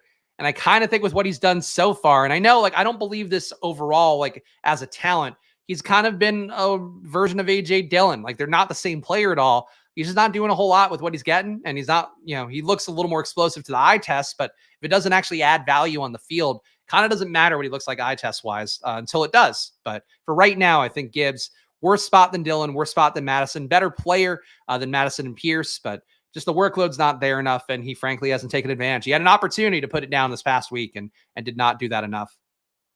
Jamal Williams, we're not going to rank. James Conner, 0.07 EPA per rush, negative 0.2 EPA per pass, 20 intended touches per game bodes pretty well for him. 2 touches inside the red zone, 1 inside the 5-yard line per game. I think that's also looking solid for him. The workload's the main thing. He kind of goes in this morass of guys who are getting a lot of volume, not doing a whole lot with it. I would put him slightly ahead of Montgomery and Brian Robinson, slightly behind Derrick Henry, but I think about as efficient as those guys. So in terms of being a superior player, he's right next to Montgomery and Henry. In terms of the spot, a little bit behind Henry, I think is where he should go. But really, I think the game scripts for him need to be good. You need to see Arizona keep being competitive to the level they have been, which might be tough as the season goes on. But big upset for them this week. A lot of that was on Connor's back, so you got to give them credit. They might be a functional 5-12 team. I don't know. They're not good enough to have a lot of faith in for sure. James Cook, what is he doing on the year? James Cook, positive EPA rusher, 0.07 EPA per rush, negative 0.13 EPA per pass, 19 intended touches per game, though. So he is going to go immediately in that Brian Robinson tier, 20.5% avoided tackle rate for him. 1.7 red zone rushes, so not quite getting the red zone work, but a little better overall and a little more pass game usage than Brian Robinson. He's getting 4.3 intended targets per game. I think James Cook here, I would put him right around James Conner. Still feels like he could be better, but definitely doing pretty well. Not that great though. Not an outlier by any stretch, but 20 touches in this economy, you got to take what you can get. Javonte Williams, big disappointment for me going against Miami with him. But obviously that was not a game script for Javonte to excel. Negative 0.1 EPA per rush, negative 0.2 EPA per pass, getting 16 intended touches per game, 1.3 inside, 1.3 red zone rushes per game, 0.3 per game inside the 5-yard line. So they're just not getting enough red zone opportunities overall, you would think. Man, Javonte is not showing a lot here. Okay avoided tackle rate for him, 19%. I want Javonte to be better, but the numbers do not show him as being that good. I think he's basically Dameon Pierce. I think, slightly better Dameon Pierce, but he's Dameon Pierce. Dameon Pierce, AJ Dillon, Alexander Madison, these guys all kind of in the Bermuda Triangle of disappointments. I think that makes sense for how I would view it. Dobbins out for the year. We don't need to rank him. Mixon, what's Mixon been doing? Probably not great. Mixon, actually, negative 0.02 EPA per rush for Mixon is not bad. Negative 0.2 EPA per pass. 19.3 intended touches per game. 2.3 red zone rushes. 0.3 inside the 5-yard line per game. He's in this tier too. Just kind of blah. I mean, these are like for a running back, if you get 19.7 intended touches per game, that's like pretty close to a great spot, but you just want to see it more efficient. Like you want to see something look a little better than this. And this is just like, this is what running backs are. This is why to me too, if we're going to tie it all together from the offseason as well, I think that you have these guys in this grouping and it's just like, that's what running backs are. They're tight ends, but with a few more outliers or a few more elites. And I think that's really what it just is to me with running backs moving forward. And when a Bijan comes in, when an Achane comes into a great offensive situation as a guy who's a burner, he's not as great of a talent as Bijan, but he's in a fantastic situation to make the most of his athletic abilities. Like those guys, then you gravitate towards. But everybody else, it's just like if they get 20 touches, they might give you some good games. If not, then whatever. And I think this really sums up running back pretty well. It's just like all these dudes just being there, not doing a whole lot, not adding a lot of value, just kind of salting away a lot of volume. Let's see. Do we have Zach Moss in this one? Zach Moss center. So we're not going to rank Jonathan Taylor. We will rank Josh Jacobs, though. Josh Jacobs looking bad. Negative 0.2 EPA per rush, negative 0.26 EPA per pass. His avoided tackle rate as well, down to 16%. Last year, he was at 33%. So that's not good to see. He's getting 2.3 red zone rushes per game, 1.3 inside the 5-yard line per game. That bodes pretty well. For Josh Jacobs, he also is just in this tier, but he's actually playing like shit. So I think he is a better Alexander Madison right now. Better spot, rather. But he's not playing well. It's the Raiders offense, I think, more so than him, but they were talking about it on the Sunday night game, just like not being out there for the offseason, not being out there getting the actual live reps. The timing's a little bit off. The contact is a little bit off because you're not absorbing that in the preseason throughout the practice process. So it could get better for Jacobs, and I would hope it does, but he doesn't look like the same guy as last year. And two, the offensive line, I think, is not performing as well as they did last year. And those things go hand in hand. So Jacobs, I wouldn't sell him because you're selling at a low, but it doesn't feel great for sure. And shout out to Tommy. Tommy's back. Good. So glad you're back, Tommy. Glad you accept straining my vocal cords. But yeah, look, the buttons to press. You come at me, you come at EPA. Same thing. Kendre Miller. Where's Kendre Miller? Did he do anything? He got 10 intended touches. All right. So we got 21 snaps for Kendre Miller, negative 0.02 EPA per rush, negative 0.8 EPA per pass is not great. Did get one target in that game. No red zone work. Kendre belongs in this grouping here. He's basically right now an Elijah Mitchell. And honestly, with Kamara coming back in that workload, he's probably closer to a Cam/Elijah Mitchell. I don't think he's worse than Cam and Elijah, so I'm going to put him in the middle here. But these guys, I would say, basically the same. And again, very sad to see Breece Hall be in that spot too. Kenneth Walker. This is one, again, yesterday I took my lumps on Kenneth Walker a little bit today. We'll see what he's doing numerically. He looks great. 0.1 EPA per rush, 0.2 EPA per pass, 38 snaps per game, 19 intended touches. Again, he's getting 3.3 targets per game, which is pretty good for him, given the fact that he did really not want to be involved in the pass game last year. They didn't want to involve him, rather. 4.3 red zone rushes per game, also great. That's not quite Tony Pollard level, but not that far off. The workload's there. He's playing well.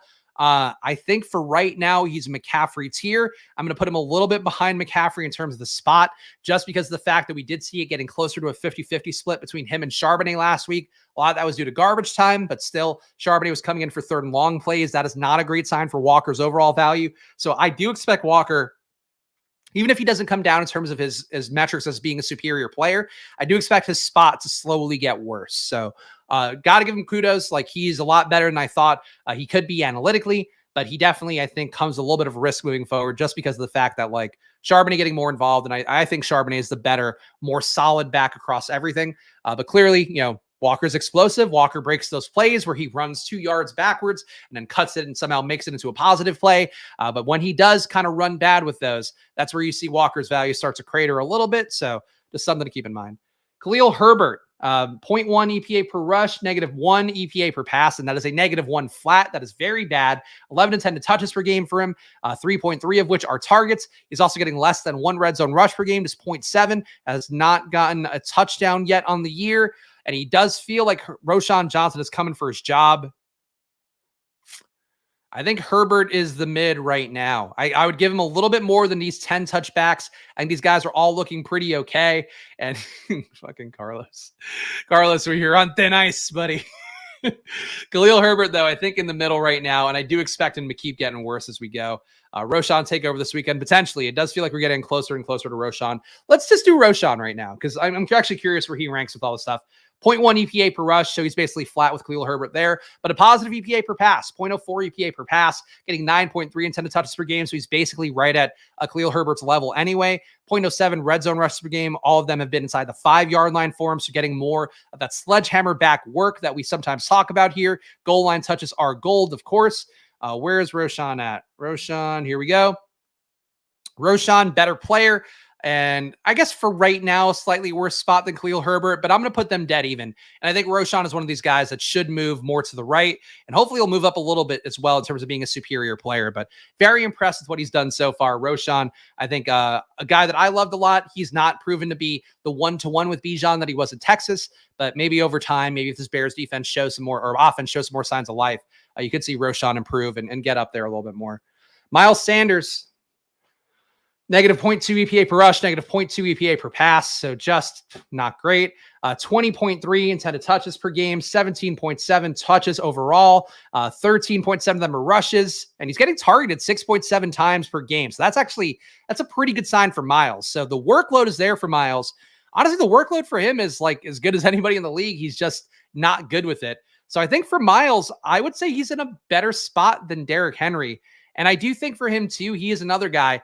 The team's just going to look better with Andy Dalton right now. Unless Bryce comes back in and stops playing and I'm just going to say it, he looks like a little bitch out there. Like Bryce Young, I don't like to just, to insult the masculinity of a football player inherently, but he just looks scared. And scared money don't make money, as we know.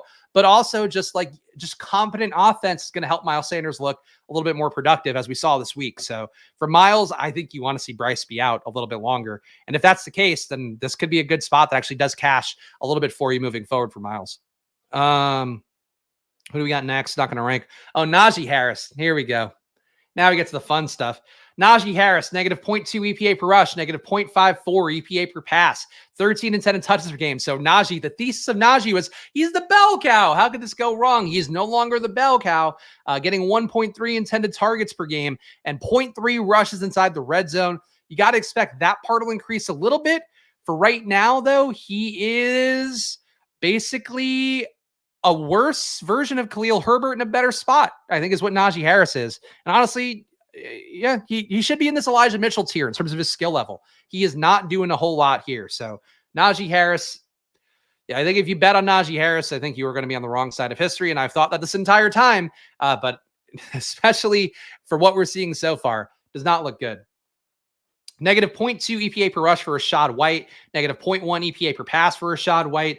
19.3 intended touches. It may shock you to hear Rachaad White probably belongs somewhere in this tier. Where does he belong? I don't know. He's getting a little bit more red zone work, I guess, than some of these guys. 2.3 red zone rushes per game. 0.7 rushes inside the 5-yard line per game. He just goes in this morass of dudes, except a little bit worse. He's honestly less good spot Josh Jacobs right now. Except he's not avoiding tackles that well either. 15% avoided tackle rate. Yeah, he's just a guy, just a guy again. Guy who's getting a lot of volume. That is what we are doing. I see my wife texted me, "Why are you yelling?" previously. So I guess the house acoustics really crushing here. White's offensive line play has been real. He's been far better than Tucker. I mean, they both have been dog shit. I don't know. But it's the volume. The volume keeps him in the good spot territory, but neither guy looking like an outlier. Not going to rank Rashad Penny because it's just cruel at this point to force me to do that. Ramondre Stevenson, negative 0.2 EPA per rush, negative 0.07 EPA per pass, 19. Why does every running back have 19.7 intended touches? This just feels very samey. 19.7 intended touches for Ramondre and 53 snaps. He's not avoiding tackles either. 15% avoided tackle rate, 1.7 red zone rushes per game, 0.3 inside the 5-yard line. Ramondre is just whatever. I mean, I don't think he's any better than any of these guys. I don't think he's any worse. I would put him slightly better than Rachaad White. I think Ramondre is Joe Mixon. Ramondre is Joe Mixon with a little more pass game work. That doesn't feel great. No, she doesn't watch the stream. It may shock you to hear. Again, I've said this before, but she stopped watching my streams when one day, I think it was Mathology or somebody in chat raised Matt Corral's girlfriend, and she was like some Instagram girl with enormous everything, let's say, and looked her up on the stream, and Alex watched that one. She was like, "I'm not going to watch anymore." I was like, okay, well, it's a one time that's happened, but I guess we cannot pull up Instagrams of big bootied busty gals anymore. No, we still do. We still do when it's relevant. Saquon, obviously going to be out a few more weeks, it looks like, but negative 0.02 EPA per rush, negative 0.5 EPA per pass, mid, 20 intended touches per game. So at least it's not 19.7. We've got that going for us. 2.5 red zone rushes per game, 0.5 inside the 5-yard line. He is a worse version of Josh Jacobs with slightly better usage. That's where Saquon goes. And again, you can make the case that it's probably a worse spot because he's hurt. So let's just put him even with Josh Jacobs. Okay. Tank Bigsby. Is he even worth? Tank Bigsby, I feel like, has quickly fallen out of favor for Jacksonville, which kind of seems like a theme, given that the back that has fallen back into favor was previously fallen out of favor with them. But a 0.07 EPA per rush for Tank, which is pretty okay, but still a negative 0.37 EPA per pass, or negative 3.7, excuse me. So really bad catching targets so far, but only 5.5 intended touches. The workload's really bad. So he's the bad version of Damian Harris right now. He goes right here. Yeah, tanked for a little work, fell hard. Yeah, I think he probably needs an ATN injury or ATN fumble problems to get back in the mix meaningfully, which absolutely can happen. Bad pass protection for ATN could also get him there, but Tank right now not looking like an A-Chain or an A-Chan rather, and he's not looking like a guy that, like, he's not going to have this big smash spot game to put him on the map. He now needs something bad to happen to get him on the field, I think. Tony Pollard, 0.01 EPA per rush, which is fine given his volume. Negative 0.08 EPA per pass, which is fine. 25 intended touches per game. Actually, 25.3 if we want to be accurate. 24.7 touches overall. Fucking ridiculous. 8 red zone rushes per game. 2.7 inside the 5-yard line per game. So, like, Pollard is not doing a lot with it. Like, I don't even think in this McCaffrey tier, but he is crushing it. So Pollard, I think, goes right here. It's just the crush of workload. Like, he's not Austin Eckler. He's not Christian McCaffrey. He's not even Kenneth Walker analytically right now, but he's just getting so much work. And in particular, that really high value work inside the red zone where they are playing completely risk averse this year as the Dallas Cowboys.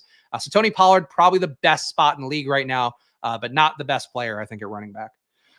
Which I know people might like, oh no, he's not the best player. Like, he's doing what he has to do, but he's not adding a lot to it. So that's sometimes how it goes. Doesn't mean he's a bad fantasy player though. If anything, he's one of the guys I probably feel the most pangs of regret for not having at running back, but you know, that's your play style is your play style. Negative 0.05 EPA per rush for Travis Etienne, 0.08 EPA per pass, 20.7 intended touches per game. So he is better than the Brian Robinsons here. We've got that going for us. Travis Etienne getting 1 red zone rush per game, none inside the 5-yard line. It does seem like those go to Tank Bigsby. So Etienne's spot, I don't know. He's James Cook. I think maybe slightly worse James Cook, but more volume. So better spot than James Cook, slightly less good than James Cook would be where I would put Travis Etienne for right now with what he's done so far on the year. Who else do we have? Tyjae Spears. We'll do it. We got to rank everybody, right? Tyjae Spears, 0.03 EPA per rush, negative 0.7 EPA per pass, which is surprising given the amount of routes he's running, 13 routes per game. Tyjae, though, just not doing enough. He kind of goes in this crew here. Can move up, certainly. I think he's got a little better role than Kendre, probably less good of a role than Elijah Mitchell. He goes right here, but you know, he's one of these guys, Kendre, Tyjae. You'd expect these guys to come up more up and right over the course of a season. But some of these other guys, obviously, Cam Akers, can't expect that to go either way. That's where you want, I think, honestly, like for a rookie to be here, completely fine. It's like you want to get these guys there by week 17. Tyler Algier, it's not as good as last year. Negative 0.08 EPA per rush, negative 0.2 EPA per pass, 14.7 intended touches per game, though. So that puts him closer to the Pacheco range. Still getting pretty good red zone work, 2.7 red zone rushes per game, 1 inside the 5-yard line per game. I think that puts Algier, worse version of Pacheco, similar spot, though. Not quite as good of a spot as A.J. Dillon, Javonte, Damian Pierce. That's where Algier goes. Oh, boy. Who else do we have left? I think we ranked. These are all extra guys. Oh, Gus Edwards. You know, we got to rank old Gus. The Gus bus back in play. 0.1 EPA per rush, up to 9.7 intended touches per game. 0.7 inside the red zone per game. 0.3 inside the 5-yard line per game. He's just a touchdown-dependent back. I don't really know what you do with that, really. Workload here. I would think he's a better play than Khalil Herbert. Yeah, Gus, better play than Khalil Herbert. Right now, a better spot than Roshan, but you got to expect that that's going to get a little bit worse as we go. Zach Moss. Yes, let's do Zach Moss. Zach Moss, negative 0.07 EPA per rush, 0.07 EPA per pass, 27.5 intended touches per game for Zach Moss. So that would be the highest volume in the league right now, which bodes very well for Jonathan Taylor, I guess, unless Moss really earns himself a role. Where's the Zach Moss thing here? Okay, Zach Moss, great spot. Not quite as much red zone work as Tony Pollard, but more volume overall. I think he is in this Pollard Miles Sanders tier where he's not doing a lot above average with his touches, but he's getting so much of them that they look pretty good. Yeah, Zach Moss looks good. And yes, so sad all my Evan Hull shares never even got a chance. Yeah, I think he would have gotten lapped by Zach Moss anyway, if that's any consolation. But yeah, I think that he would have immediately seized a role from Deion Jackson because they clearly, as they cut Deion Jackson fucked up too much. Like that was too many screw ups in a row there where it's like, we just can't trust this dude. And I think that ruined that one.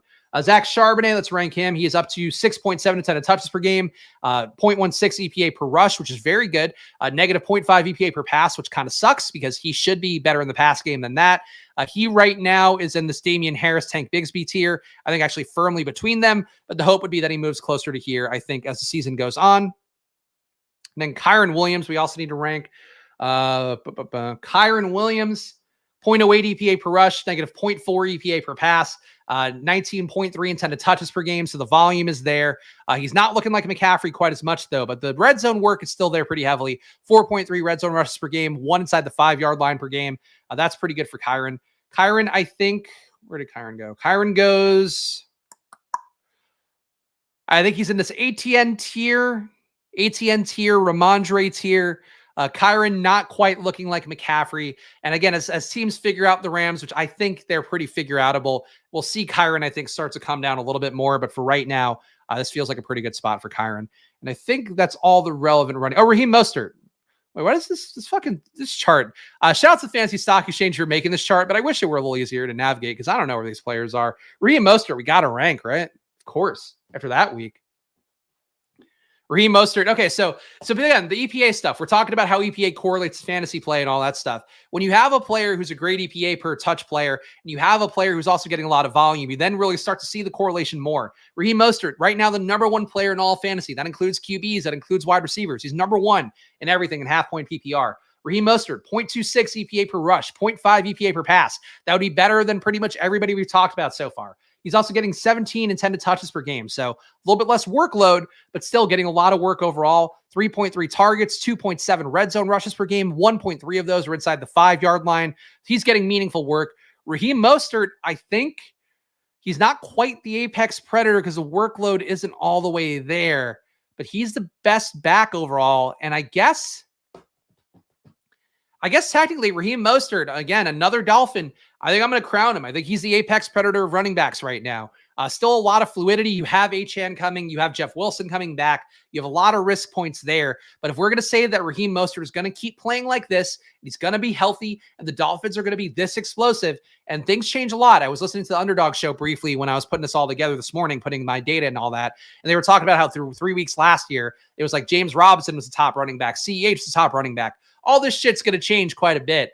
That said, like Mostert, I think I don't expect him to hold on to the number 1 fantasy player, but with what he's done so far, he deserves to be the apex predator of running backs. He is playing really well, shown a tremendous ceiling, and I think still will have that ceiling every single week as long as there's a shot.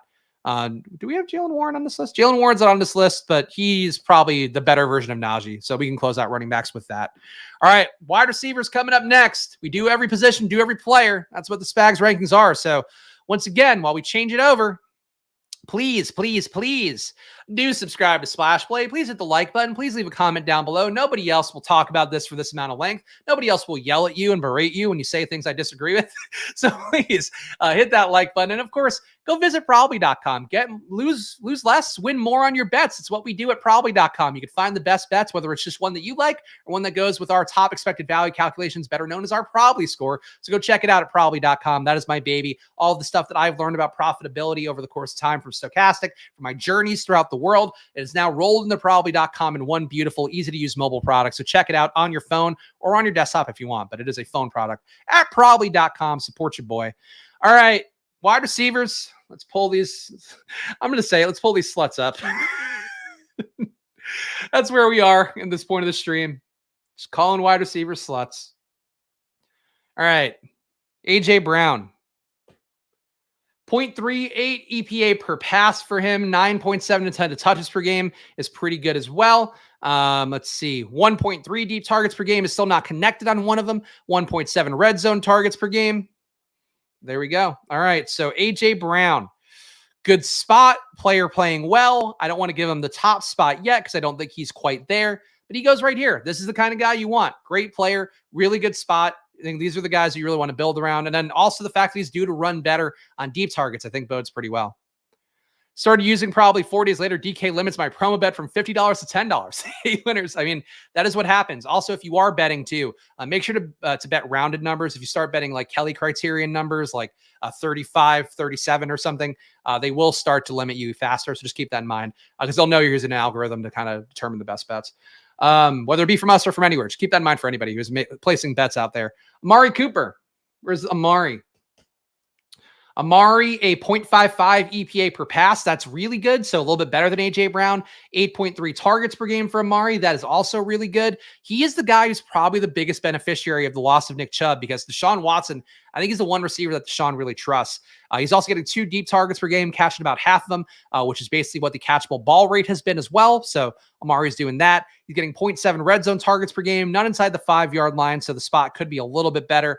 But I think Amari, better version of AJ Brown right now. I know people are like always down on Amari, but for this Cleveland offense, he's like a key cog. Whereas AJ Brown, if he fucking bitches and stamps his feet and yells about it, yeah, he's going to get targets.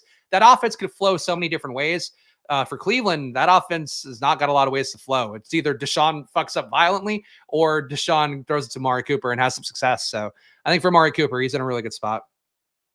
Amon-Ra St. Brown. 0.22 EPA per target for him on the year, 9.7 attempted targets per game, running on 30.7 routes. The toe injury is not the best. The toe issue, not the best for him, but he's getting 1 deep target per game and has caught all of them. He's caught every deep target that's gone his way. I think he is more red zone work for him than Amari, less red zone work for him than AJ Brown. I think he just goes with this group. I don't want to like immediately just put all the guys in the same place, but I do think if you have Amari, if you have Amon-Ra, if you have AJ Brown, like you feel good about your wide receivers. So those guys definitely deserve to be in that mix right there. Brandon Cooks will not be in that mix. Brandon Cooks, 5.5 targets per game, negative 0.3 EPA per target. He's also not getting downfield targets, which basically is useless for him then. 1.5 red zone targets per game for him is pretty good though. Brandon Cooks, this is a weird usage pattern for Brandon Cooks. And that's this Cowboys team. Again, I've warned about it this entire offseason. They're a lot more efficient than I thought they would be. But like they're not running this offense the way you'd expect to be run when you have a burner like Brandon Cooks who can get downfield. I think he is playing poorly, and I think the spot is not great. So I think he goes, let's put him right here. They're not using him the right way, but he's not playing great either. So I think that's a tough mix for him.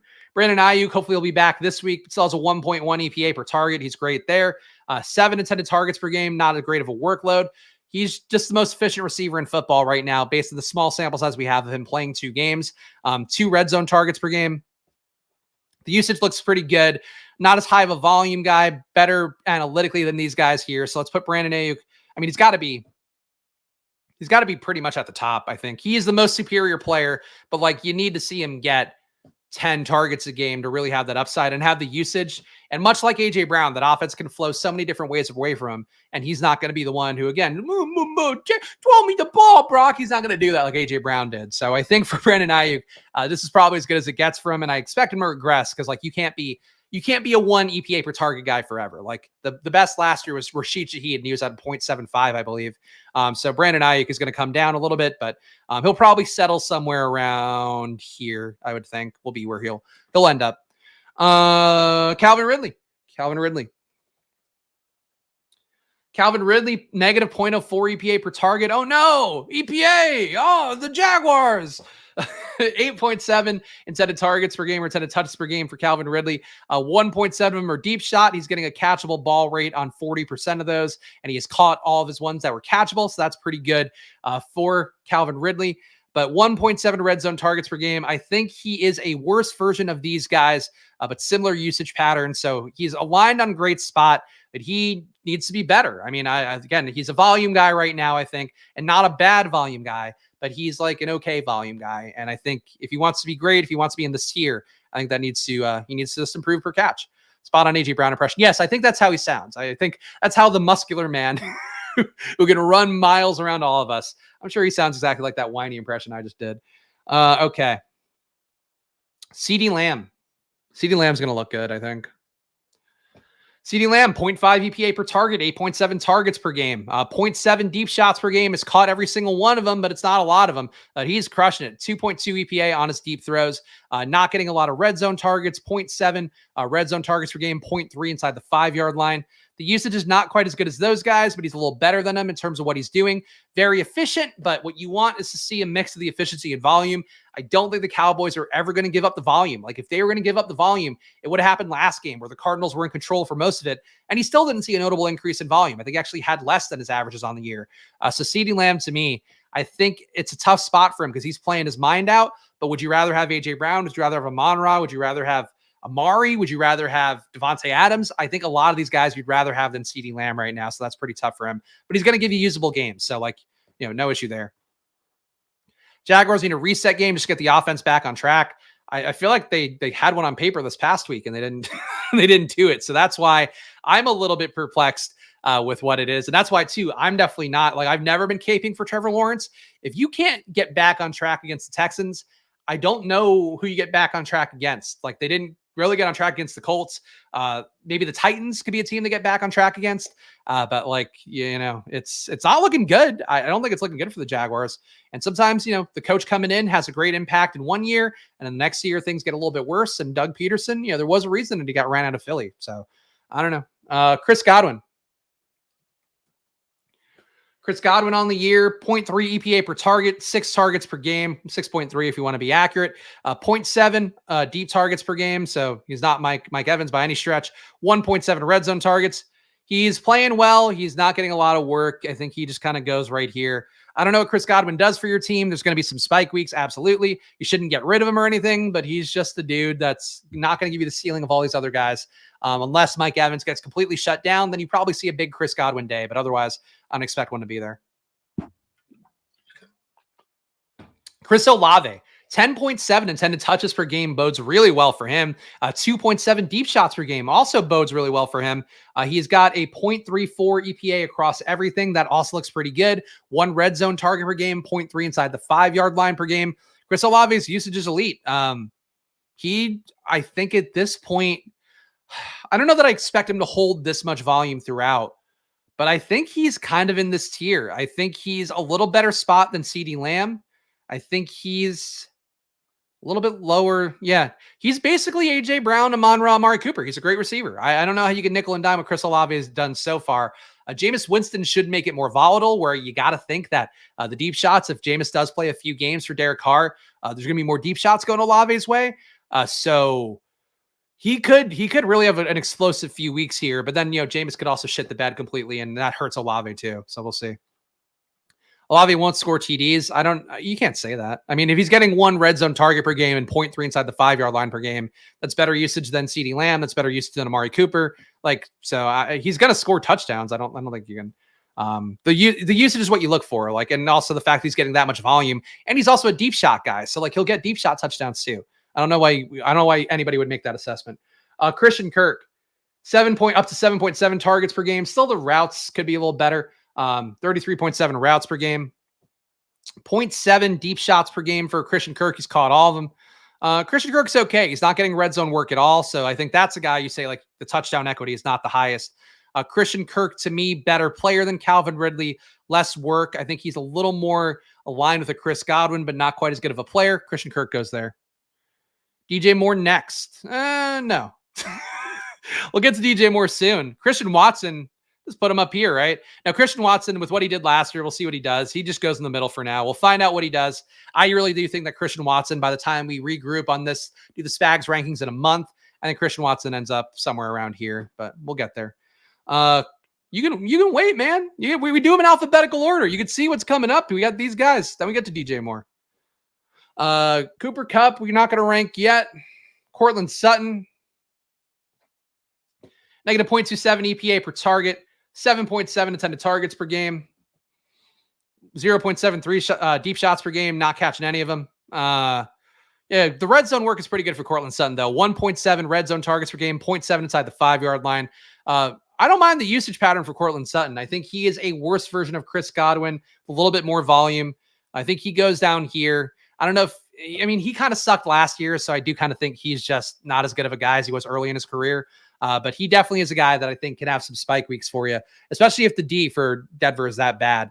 They're going to have If they have another game where they give up 50 points and they put up 28 on their end, I think a touchdown or two goes Cortland Sutton's way, probably more close to 2.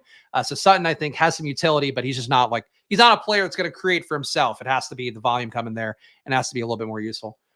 Darnell Mooney.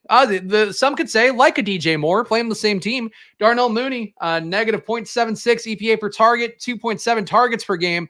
Ladies and gentlemen, we are looking at the mid. We are looking at the mid of mid here. Not a lot of volume, not playing well with it. I think Mooney's better than this, but it's clearly not paying off in terms of the analytics.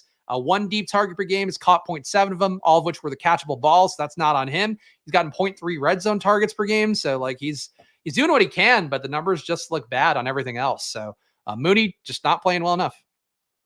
Devontae Adams. Crushing 0.5 EPA, 12.3 intended touches per game. Jesus. 1.7 red zone targets per game. 0.3 of those were inside the 5-yard line. Also getting 1.7 deep shots per game, which could go up with Jimmy G out. We'll see how that goes.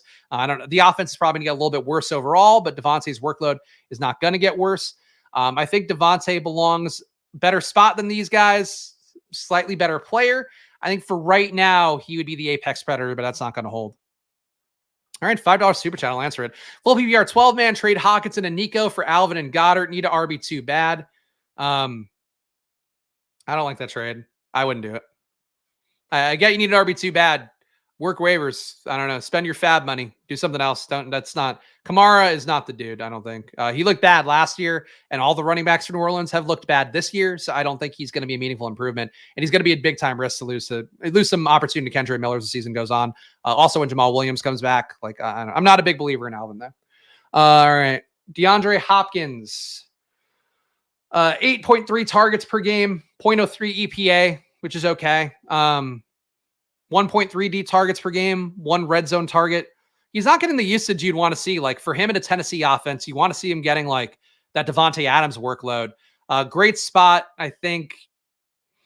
Is it a better spot than Ridley? It's probably the same spot as Ridley, but less deep shots, so maybe a little bit less. I'll put him as a slightly better player right now than Ridley, but a slightly worse situation because he's not getting these like explosive downfield targets. He's getting shitty targets from Ryan Tannehill that I think are not the most useful. Debo getting 11.7 intended touches per game. Of course, that does include 2.7 rushes per game. That is, it's okay. Definitely the workload for 1 week looked a lot better without Brandon Ayuk. Obviously, Ayuk hopefully will be back in this week, but 9 targets overall for Debo. Air yards per game, 87. No, 69 per game for him. So Debo's looking okay. I don't think Debo's as great as people think. I think he's kind of running hot to start the year, and that's going to regress. But I would say for right now, usage-wise, he's a better version of Christian Kirk, but definitely not quite in this Olave Amon-Ra tier. A little bit of overlap with that tier, but he's definitely not that guy. And it's only going to get worse for him when Brandon Ayuk gets back. Devontae Smith. 0.22 EPA per target, 6.7 targets per game. So definitely some distance has been drawn between him and A.J. Brown after this poor performance this past week.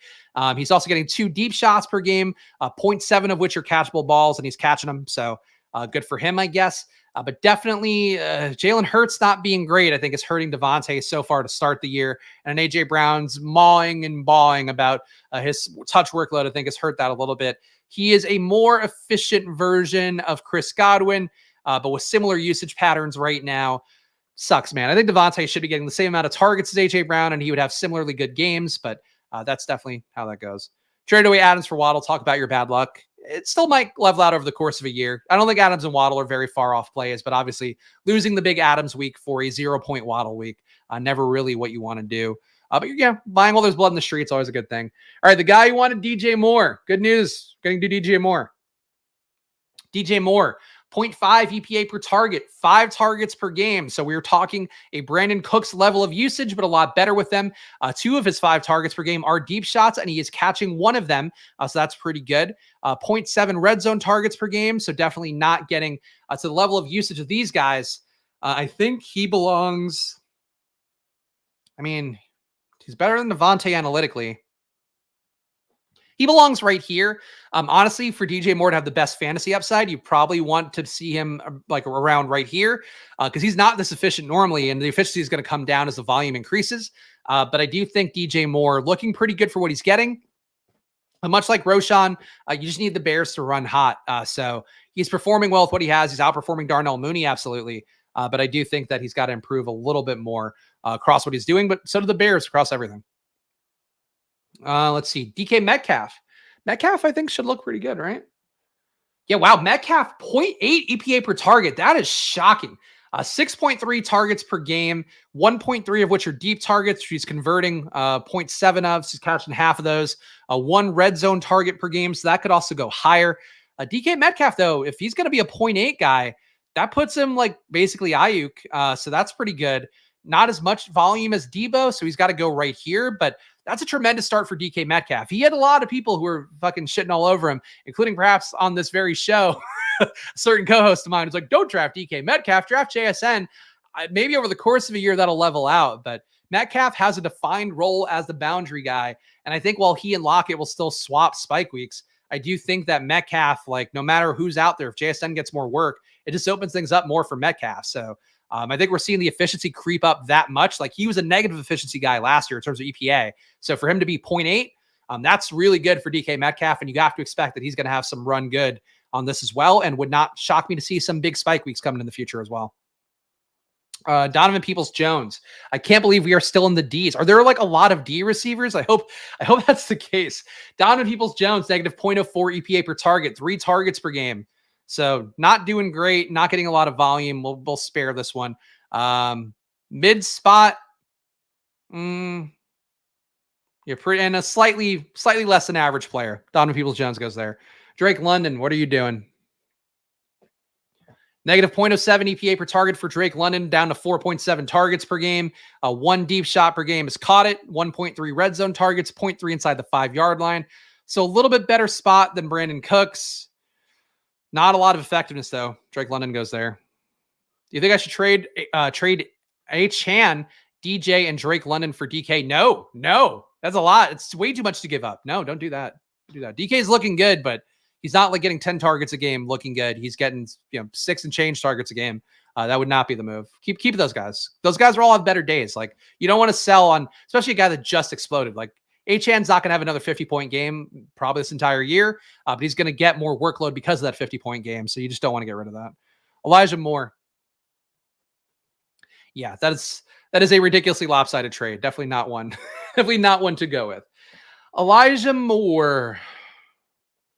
Negative 0.37 EPA per target, 10 intended touches per game, which includes 2 rushes.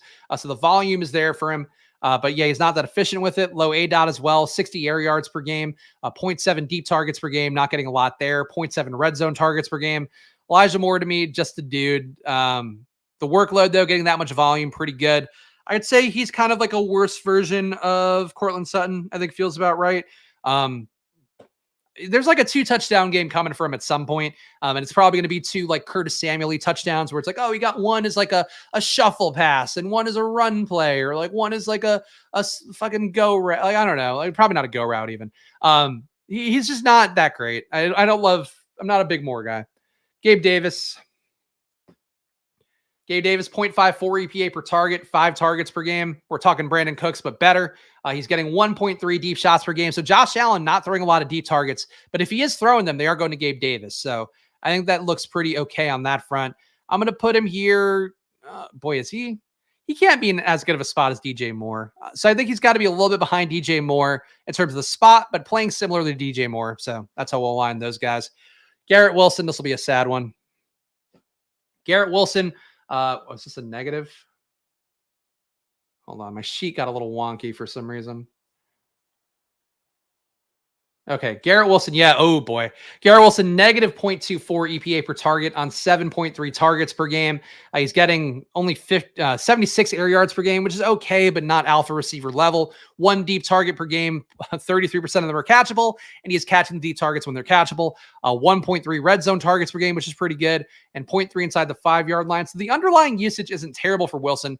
The issue is just the effectiveness of the targets that he's getting. That's not good. So unfortunately, he has to go, I think, near his old teammate. I think he goes like about right here. So he's in that Courtland Sutton, Elijah Moore, like that area, I guess. Things can be better. Yeah, I don't know. I don't know how it gets better for him. I think you need to see Zach Wilson make an improvement. Trevor Siemian, I guess, can be more efficient with downfield balls for him, but it doesn't feel great if you have Garrett Wilson. He's got to get there pretty much through pure volume at this point. And it doesn't seem like the Jets want to give him just pure volume at the level of like an Olave, of an Adams, of those guys. George Pickens, 0.77 EPA, or excuse me, that would be great. 7.7 targets per game, 0.3 EPA. So he's basically back with where he was last year. So he's playing well, despite the fact that Kenny Pickett is absolutely murdering his value. Only getting 79.3 yards per game on 81 air yards. So you want to see them, again, if they push the ball downfield, Pickens is going to look a lot better, but still a 0.3 EPA with the workload he's getting, with the usage pattern, with how this team is playing. I think he's in this tier. I would put him a little bit better than Debo, but not quite as good of a spot. But man, Pickens, I think Pickens has a shot to move into this range. At least I think he does have a shot to move into that range. It's just they have to I think it's to fire Matt Canada or just do something different. Something has to change. But like, I like these numbers for Pickens, and it should be better, but it's not there. Don't English teachers say if there's an E at the end of the word, the A is long, thus a chain? No. He gets to choose whatever his name wants to be when he puts up 50 fantasy points, and it helps me advance almost 40% of my, my DraftKings lineups, or whatever it was. So they go almost 30% rather. So he can be whatever he wants. He's A-Chan. That's his name. Okay. Like Romeo Dobbs should be like Romeo Doobs, but he's Dobbs. So you just got to go what people want to pronounce. Dotson. Ooh, Jahan Dotson looks bad. Negative 0.5 EPA per target for Jahan Dotson, 5.3 intended targets per game. No deep shots to him at all. 41 air yards per game. This is terrible usage. Jahan Dotson's usage somehow looks even worse. Man, he's got more work than Donovan Peoples-Jones, but he's playing like shit. I guess he's like the crap version of Brandon Cooks right now. But no, because Brandon Cooks is pretty bad too. He's Brandon Cooks, but a little bit worse, I think, is where Dotson goes, which is shocking. And I think this is all really on. I want to place blame on Sam Howell. I think this is all on Eric Bieniemy. And I like Bieniemy a lot. Like, I want him to get a head coaching job, though. We've kind of learned why he didn't, with how adversarial he apparently is with everything.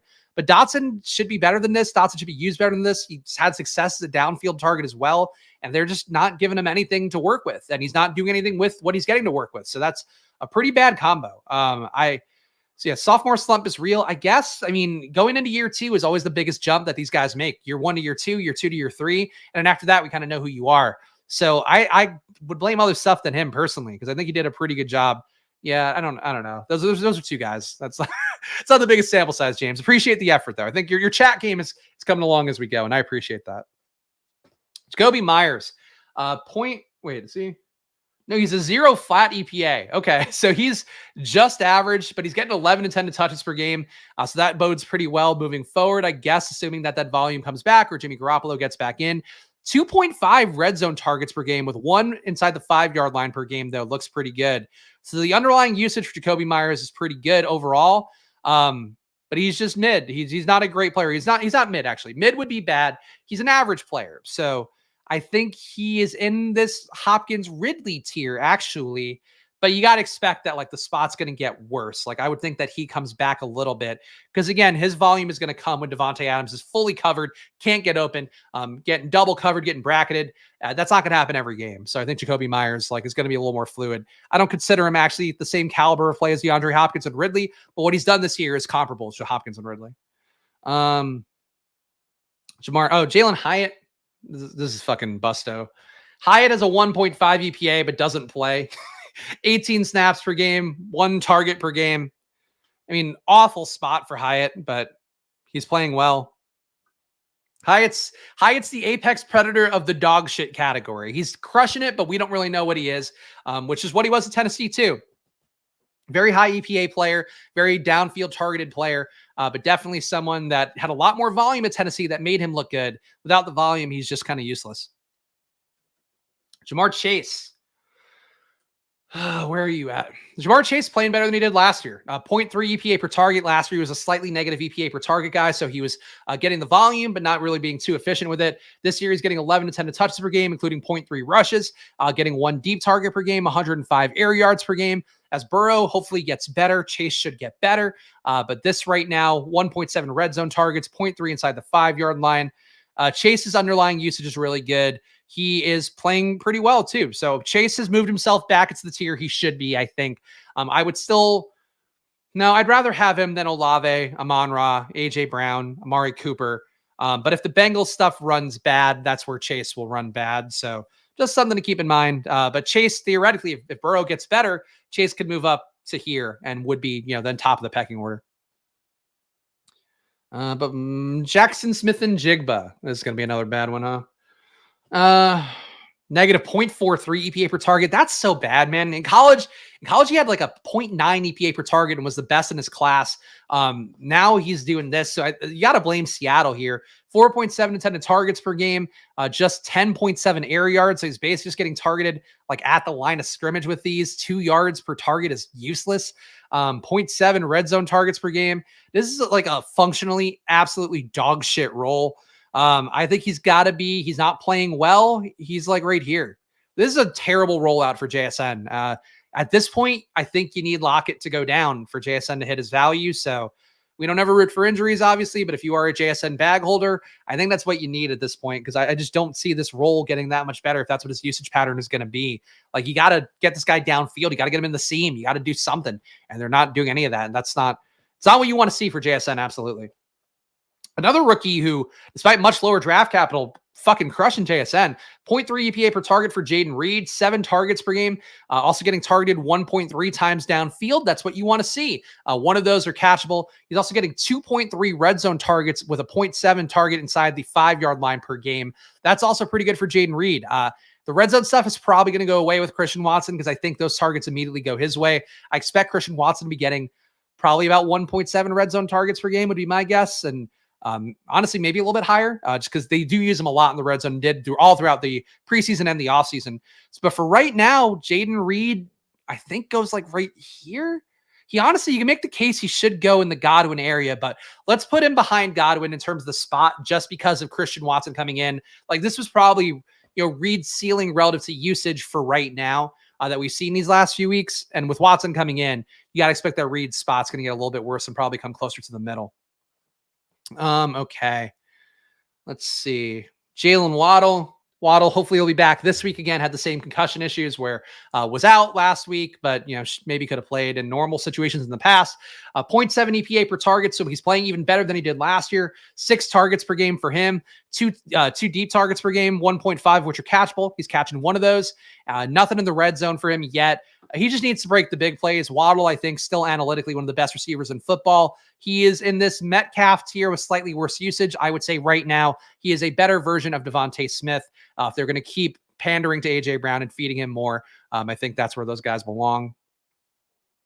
God, there's so many players. It really sets in, I feel like, around the same time every SPAGS ranking video where I'm like, okay, we're doing well. We got all the guys ranked. And then like my back starts to hurt a little bit because we've been sitting here for too long and there's so many players left and it just all adds up pretty quickly. I know. Pray for me, the guy doing content on YouTube. 0.02 or negative 0.02 EPA per target for Jerry Jeudy. 6 targets per game, 1.5 of which are deep shots. He's getting 0.5 targets inside the red zone, all of which have been inside the 5-yard line. Judy's okay. Poor man's Chris Godwin is where he belongs for this particular exercise.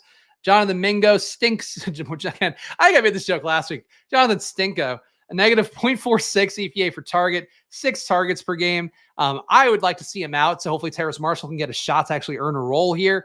But Mingo's getting 1.3 deep targets per game. The role's not awful. He is a shitty version of Chris Godwin. There we go.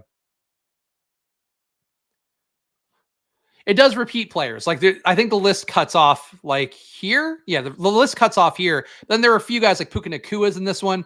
I think what they did, because again, I'm using somebody else's template on Tier Maker.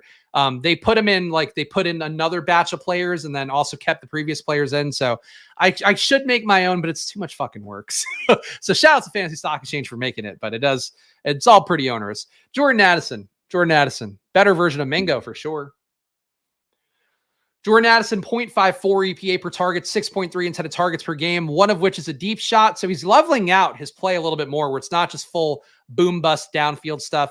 Jordan Addison, I think, goes a little better, a little more volume right now. It sucks. Sorry, DJ Moore fans. The guy who was asking about DJ Moore. I think that was you, Draco. But Jordan Addison, I think right now is a better version of DJ Moore just because the offense has so much more volume. But obviously Moore is more of an alpha receiver. So you'd expect Moore, again, to move closer to the great spot territory. Addison, I think, probably just stays around here, but he's playing really well. I can't argue that. Let's see. Josh Downs. Josh Downs probably barely needs to be ranked. 0.01 EPA per target, so he's playing better than JSN. 8 targets per game, catching 5 of them. He looks like a dude. I don't know. 1 red zone target per game. This is like okay usage, better than Brandon Cooks' usage because Brandon Cooks is also not getting downfield targets. Downs, I think, worse version of Jaden Reed. Not as good of a spot as Drake London, though he's getting more targets. Honestly, I think he should be closer to Jaden Reed here. Drake London's spot, by the way, stands out really poorly. Got to improve, but it does stand out as really poor right now with these guys who are ranking him around. Juju's getting 5 targets per game, 5.3, negative 0.17 EPA. That's bad. This is a bad rollout for Juju. 0.3 deep targets per game, 0.3 red zone targets.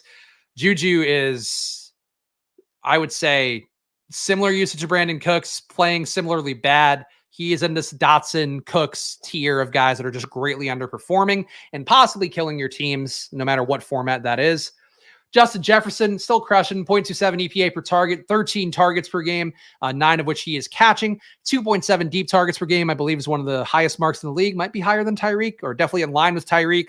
1.3 red zone targets per game, 0.7 of which are inside the 5-yard line. Justin Jefferson, for right now, is your apex predator, though EPA-wise, he's performing closer to Jamar Chase. So I think better volume than Jamar Chase. Let's move Chase back a little bit. Jefferson and Chase, you're 1-2.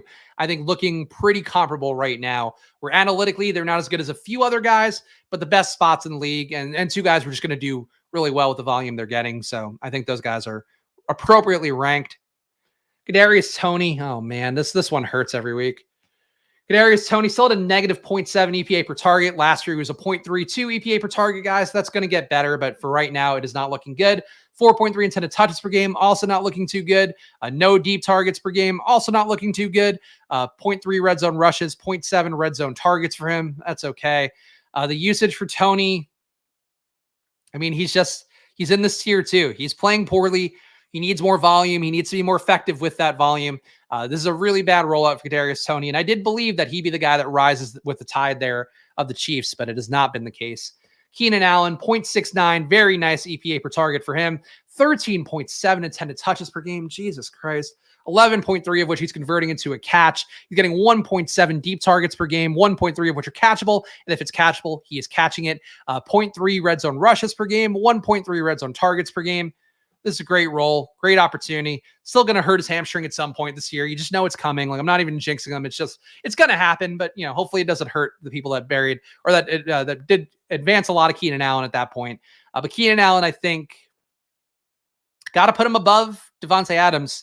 I don't think he's the apex predator yet, but he's as close as we're going to get until we get to Tyreek. So shout out to Keenan Allen, another great player, doing great things, looking really good overall. Marquise Brown, 0.29 EPA per target. That's better than I would have thought. 7.7 intended touches per game. It does get 0.3 intended rushes. He had that 1 rush in game 1. That's still propping up there. 0.7 deep targets, so being used differently than he has in the past, getting 1.3 red zone targets as well as 0.7 targets inside the 5-yard line per game. Marquise Brown, this is better usage, and honestly, he's playing better with it than I would have thought. I think he deserves to be in this Pickens range.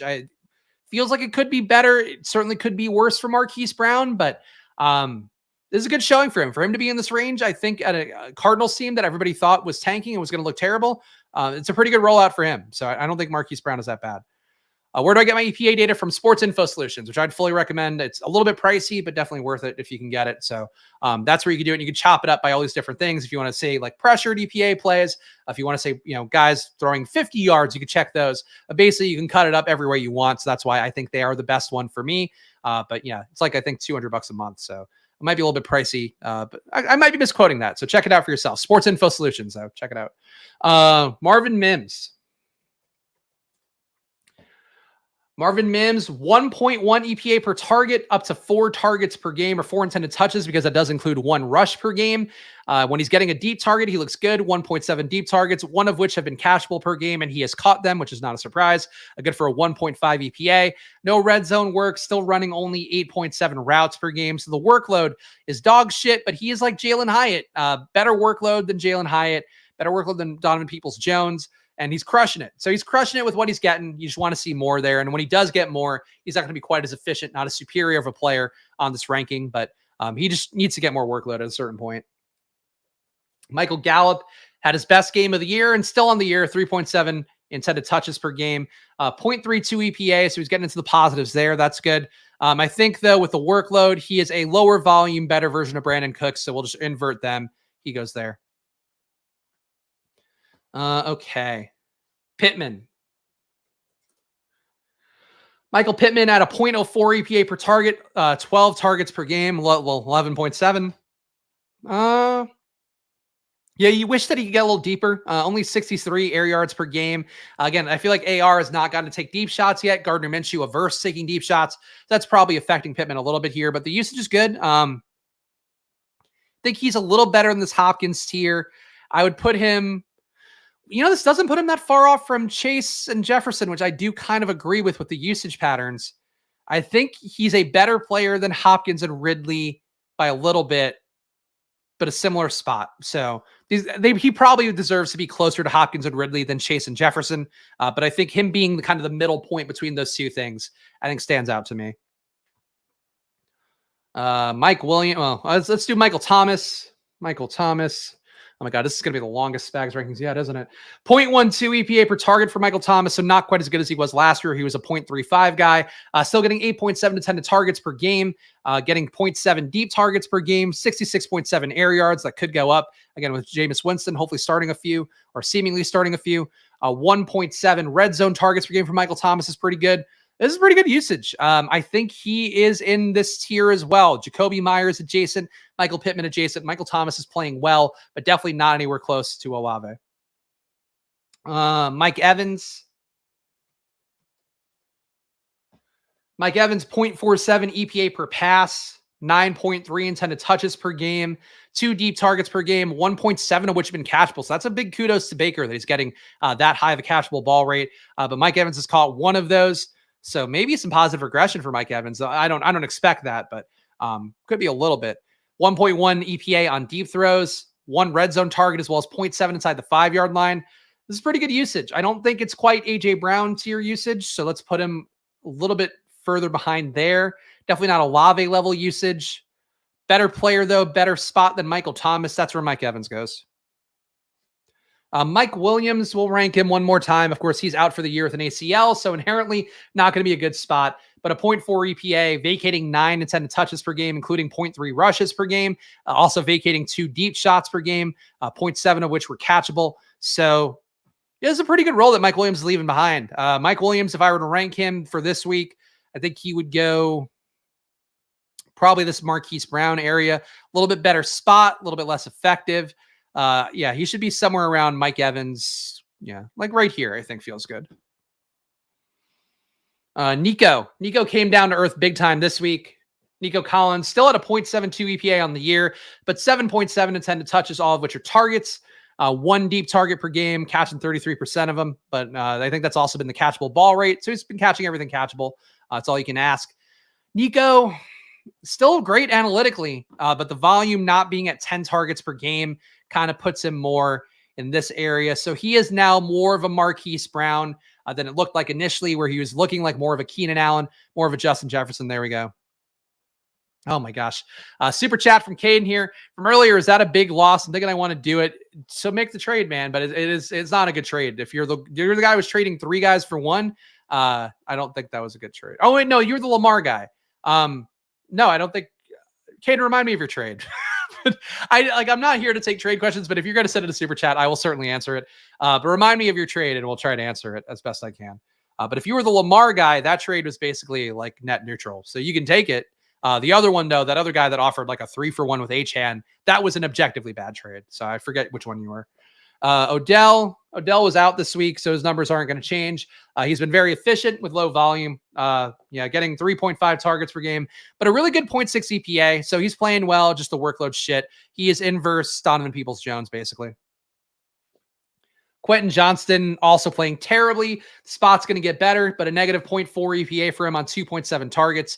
He's not doing anything so far. I think for how he's played again, which is what the rankings are, how these guys have played so far. Quentin Johnston playing like shit, but the spot's going to get better for him. So let's put him right here.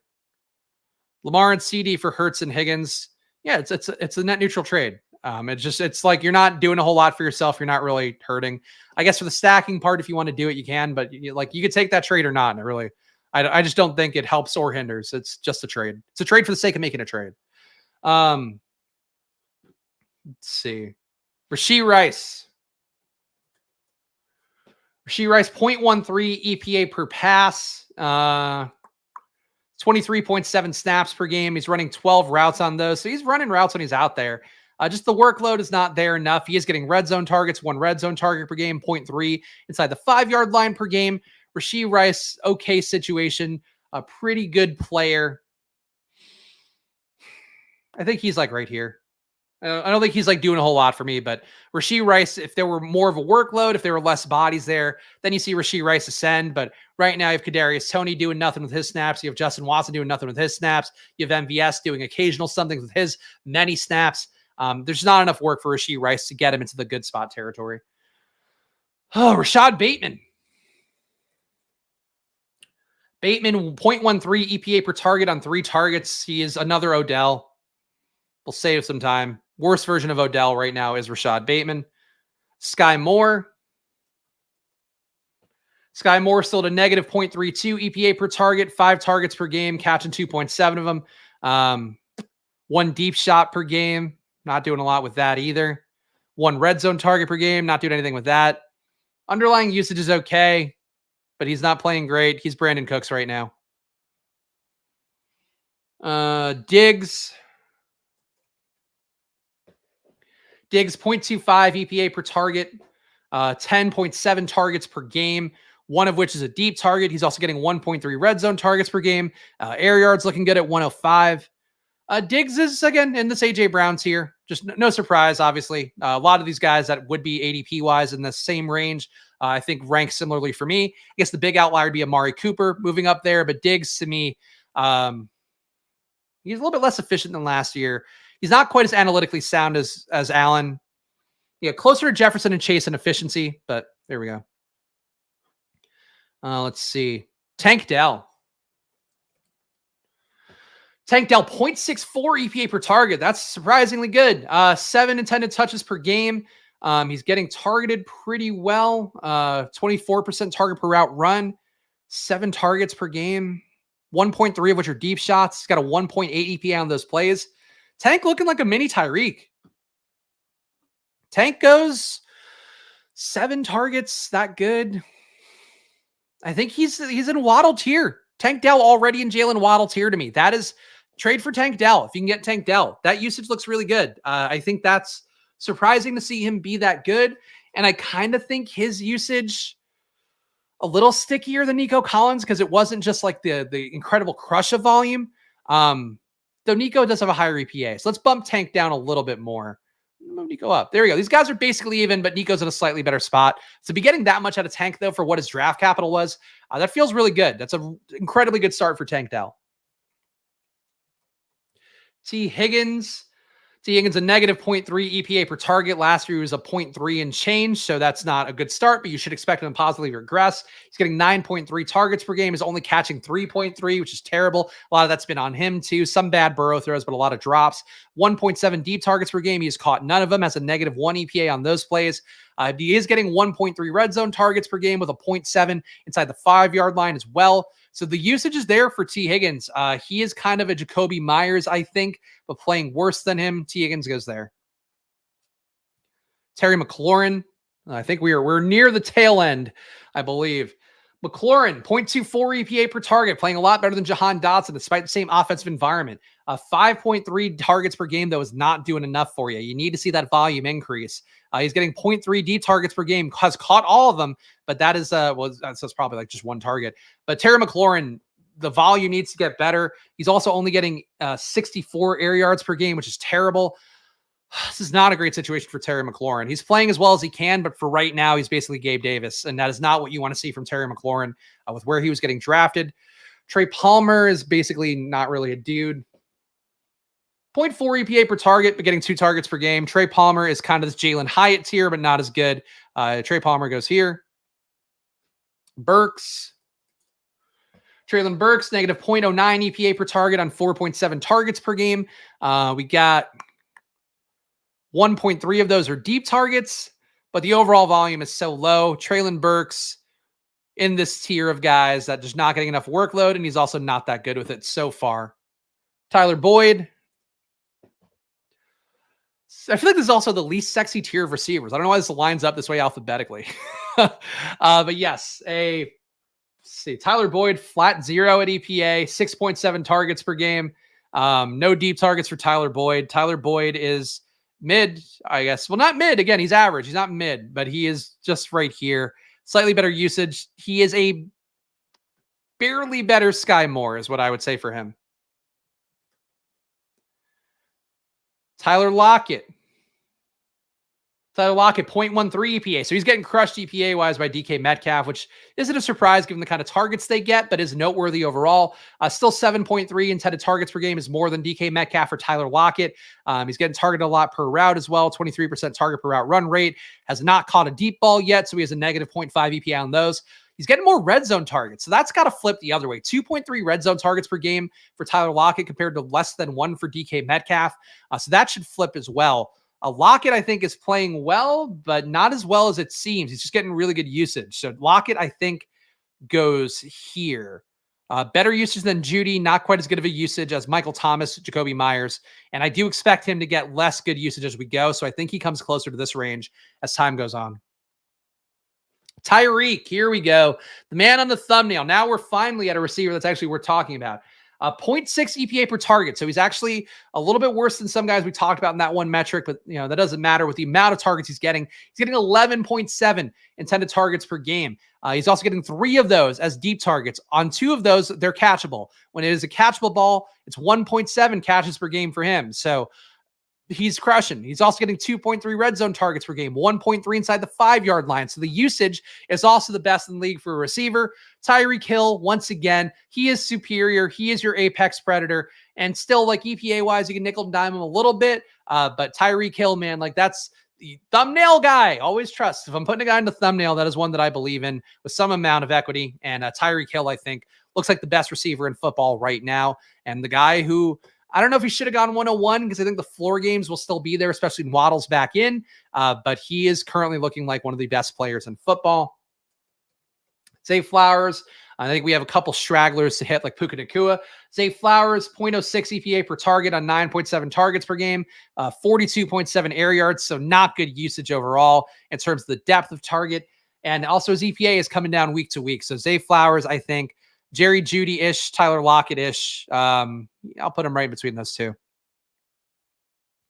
And then we have, where's Puka? Puka's here. Puka, 0.3 EPA per target, still at 14.7 targets per game. So that's looking pretty good despite the down Monday night. Air yards, still 115 air yards per game too. So Puka's role has not fully diminished despite the bad week.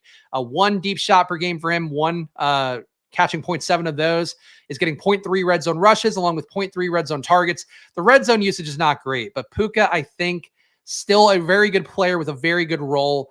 I would put his role until Kupp comes back as being like right here.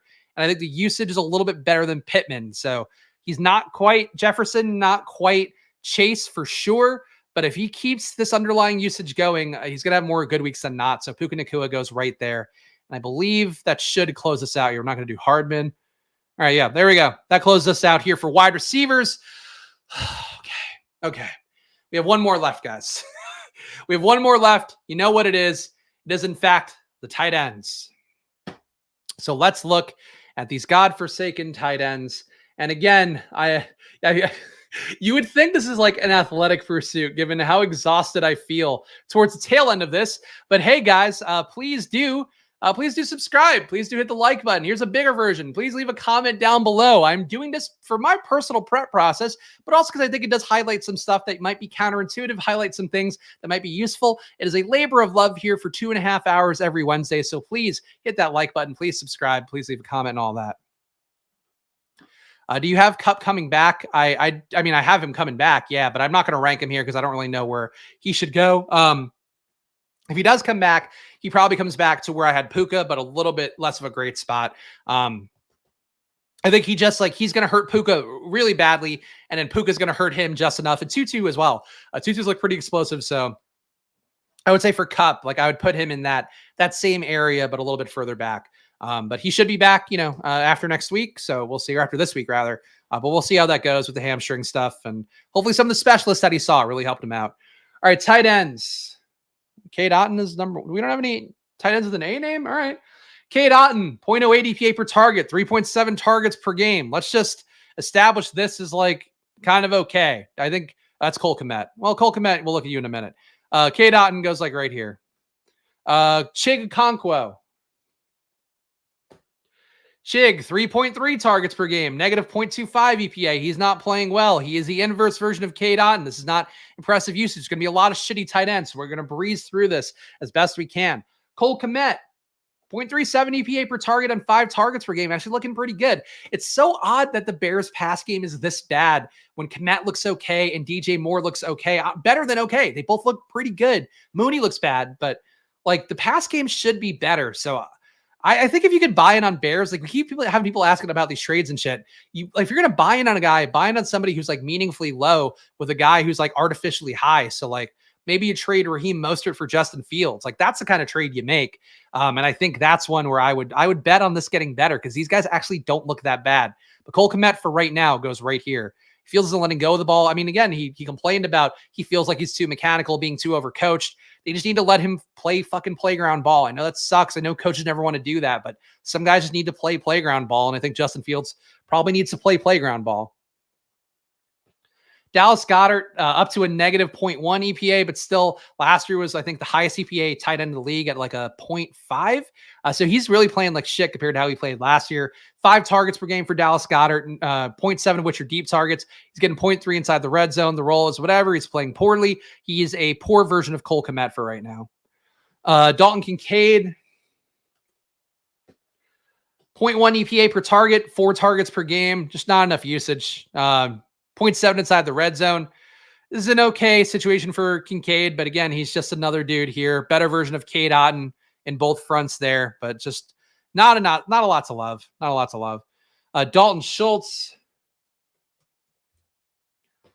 negative 0.4 EPA. That's really bad for Dalton Schultz. 4.7 targets for Dalton Schultz. The way Dalton Schultz got there last year on Dallas, and I guess the last couple of years, was just volume. It was just getting a lot of work, and he wasn't that efficient with it. Now he's on a team that is not targeting him nearly enough. He's still playing a lot of snaps at 53.3 per game, and running a lot of routes too at 31.7.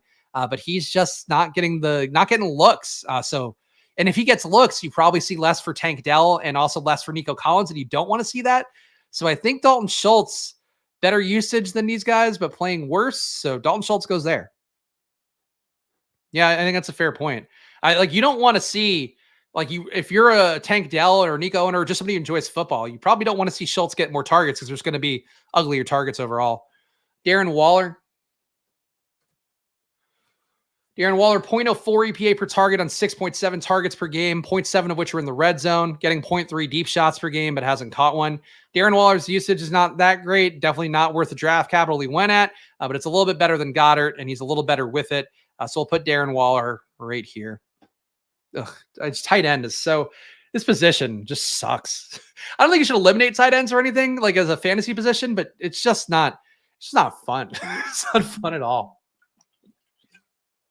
David Njoku at a negative 0.09 EPA per target at 4 targets per game, getting 0.3 inside the red zone, so not a lot of red zone work either. His usage stinks too. His play stinks, but slightly worse or slightly better than Chig. He goes right here. Njoku, a guy who was really hyped as a breakout guy who I thought was worth taking as well. Got sniped of him so much on Cleveland stacks.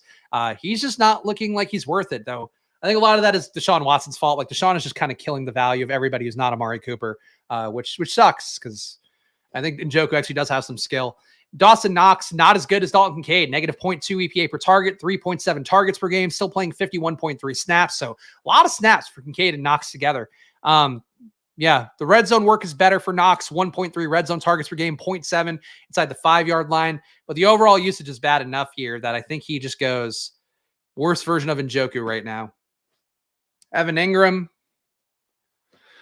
0.3. Actually, is that correct? Yeah, 0.28 EPA per target for Evan Ingram. 7 targets per game, catching 6 of them, so that's pretty good for him. Let's see. 34 routes per game, getting 1 deep target per game, just about. This is not bad usage for Evan Ingram, and he's playing pretty well with it. So Evan Ingram, I think right now is technically the best tight end on the board, which says a lot about the position, again, given all the guys we've already rifled through. George Kittle, 0.32 EPA per target, so right where he was last year. 6 targets per game, 0.3 deep targets per game, 0.7 red zone targets per game. The role for him is just not that great. Probably not going to be as good as it was last year unless some more injuries crop up, I guess. George Kittle, I think, better version of Darren Waller with slightly less work. Yeah, this is about right. Better than Waller, not quite as good of a spot as Waller yet. Gerald Everett looking good. 0.5 EPA per target on 4 targets per game. You got to expect that target workload is going to come up with no Mike Williams. Honestly, he might be the guy that, like, Palmer and Quentin Johnson are going to benefit a lot from that. Everett is probably going to benefit a lot because he's already out there for 40 snaps per game, and they do seem to actually want to target him. So I do think Everett, kind of a sneaky player to watch on the upside there.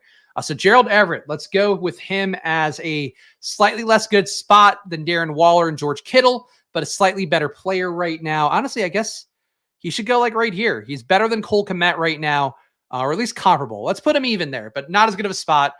Pretty nice for Gerald Everett. Honestly, if you're a Gerald Everett guy, it's a pretty good rollout. Shout out to guy Max here, $5 super chat. Love you, Chris. I love you too, Max. I'm glad to see Max here. I know Max is a West Coast guy, so our stream times often don't line up. But good news, when I do a 2.5-hour stream meandering around, and I get a share of my boy Max. So shout out to all you guys. And shout out to the chat as always. If you've read from either part of this video or the whole video, I appreciate it because this, again, labor is a love, man. I create content that I enjoy doing. And this, even though it feels like a marathon, this is content I enjoy doing. So let's keep it going. Hunter Henry, currently the tight end 2 on the year, I believe. He is looking good analytically. 0.48 EPA per target, 6 targets per game. The snaps are huge, 64 snaps per game. So he's just out there so much. It's hard for him to not get the volume. The red zone work is not that great, 0.7 red zone targets per game. He's converted that into a touchdown. Hunter Henry, though, just being out there, being that good. Excuse me.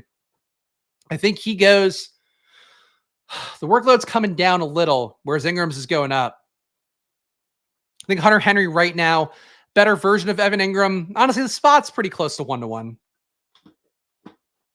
Yeah, let's keep Hunter Henry there. He's basically equivalent to Evan Ingram, but I do expect a little more aggression there. But it's nice that he's out there for that many snaps. It's definitely a good thing for him. Juwan Johnson playing terribly, negative 0.5 EPA per target on 4 targets per game. That's bad usage and bad play. He's also not getting he's getting 0.3 red zone targets per game. That is not enough for him to get there. Man, I think this is pretty good. Or not pretty good, rather. Juwan Johnson, man, I think he's like right here in terms of the spot, and the play is like really bad. So Juwan Johnson goes there. Oh boy. Everett, he's on your waivers. Should I get him? Depends who you're dropping at tight end. Yeah, it just depends who you're dropping. But yeah, I wouldn't mind adding him. Like, I think he moves up, but it's just like he's moving up relative to tight end. So like maybe he gets you 5 to 6 targets a game, which would then put him closer to this Ingram Kittle tier. If that's worth it for you, great. If you have Travis Kelce, if you have Mark Andrews, if you have the rookie tight ends like Laporta, then you probably don't want to pick up Everett unless you really need to. Dropping Taysom. Yeah, I would drop Taysom. Taysom is hard for me in a redraft league. I would never really want to play Taysom week to week. Kyle Pitts. Like Taysom makes a lot more sense in best ball, where if he makes a lineup, great. And redraft, it's like, oh, cool. I wasted a roster spot for this guy to get me 3 points. I don't love playing Taysom in season long leagues. Kyle Pitts, a .07 EPA, despite all the great underlying usage for him, 60.7 air yards per game on 5.7 targets per game. The usage is okay for Pitts. It's just he's not good with it. So for Kyle Pitts,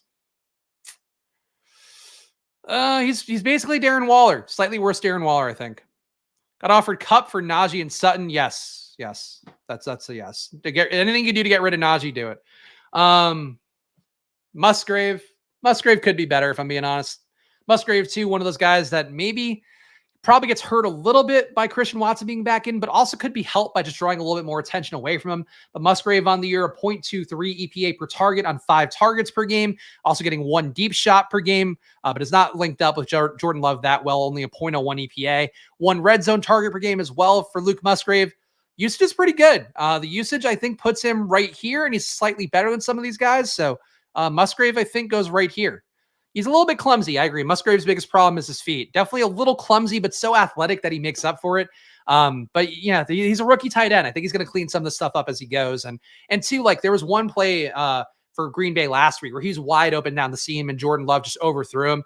Like that's going to happen sometimes, obviously. But I think that if he runs a little bit better, we're looking at him more like Sam Laporta, which was what I bet on this entire offseason was that Laporta, Musgrave, and then I guess Michael Mayer to a lesser extent would be these late tight ends that really paid off.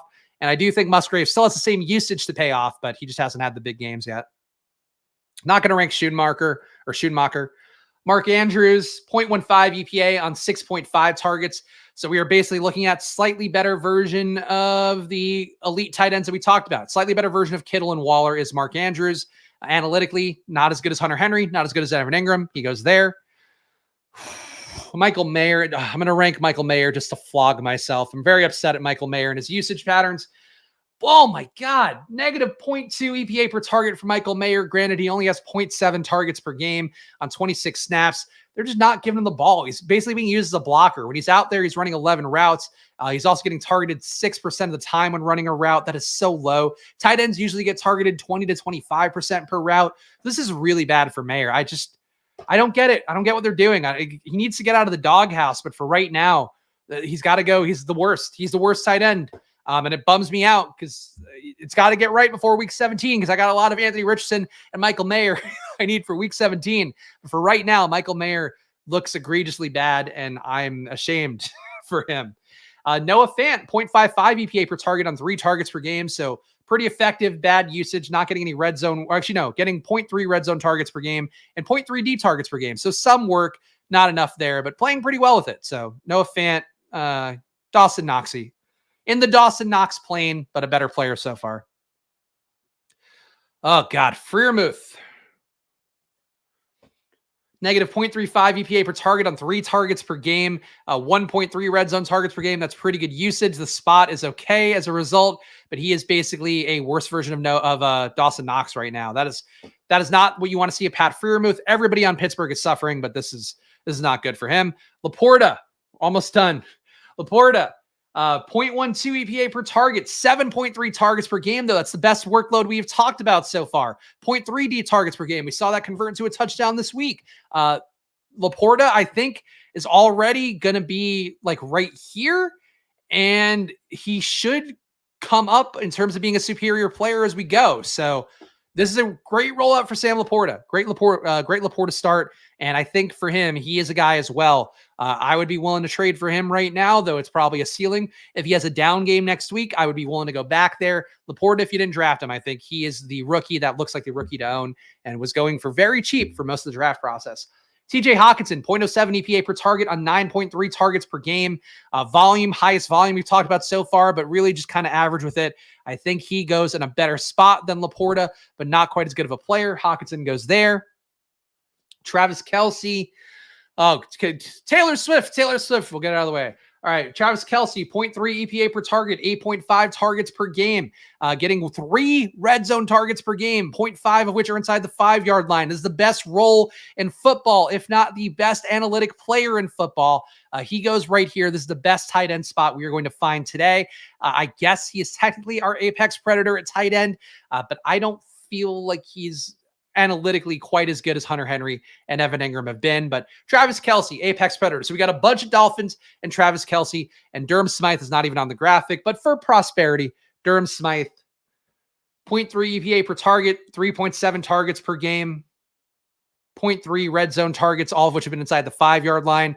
I think that Durham Smythe for me would go somewhere around right here. Just a chalk bust, though, this week for Durham Smythe. That is not great.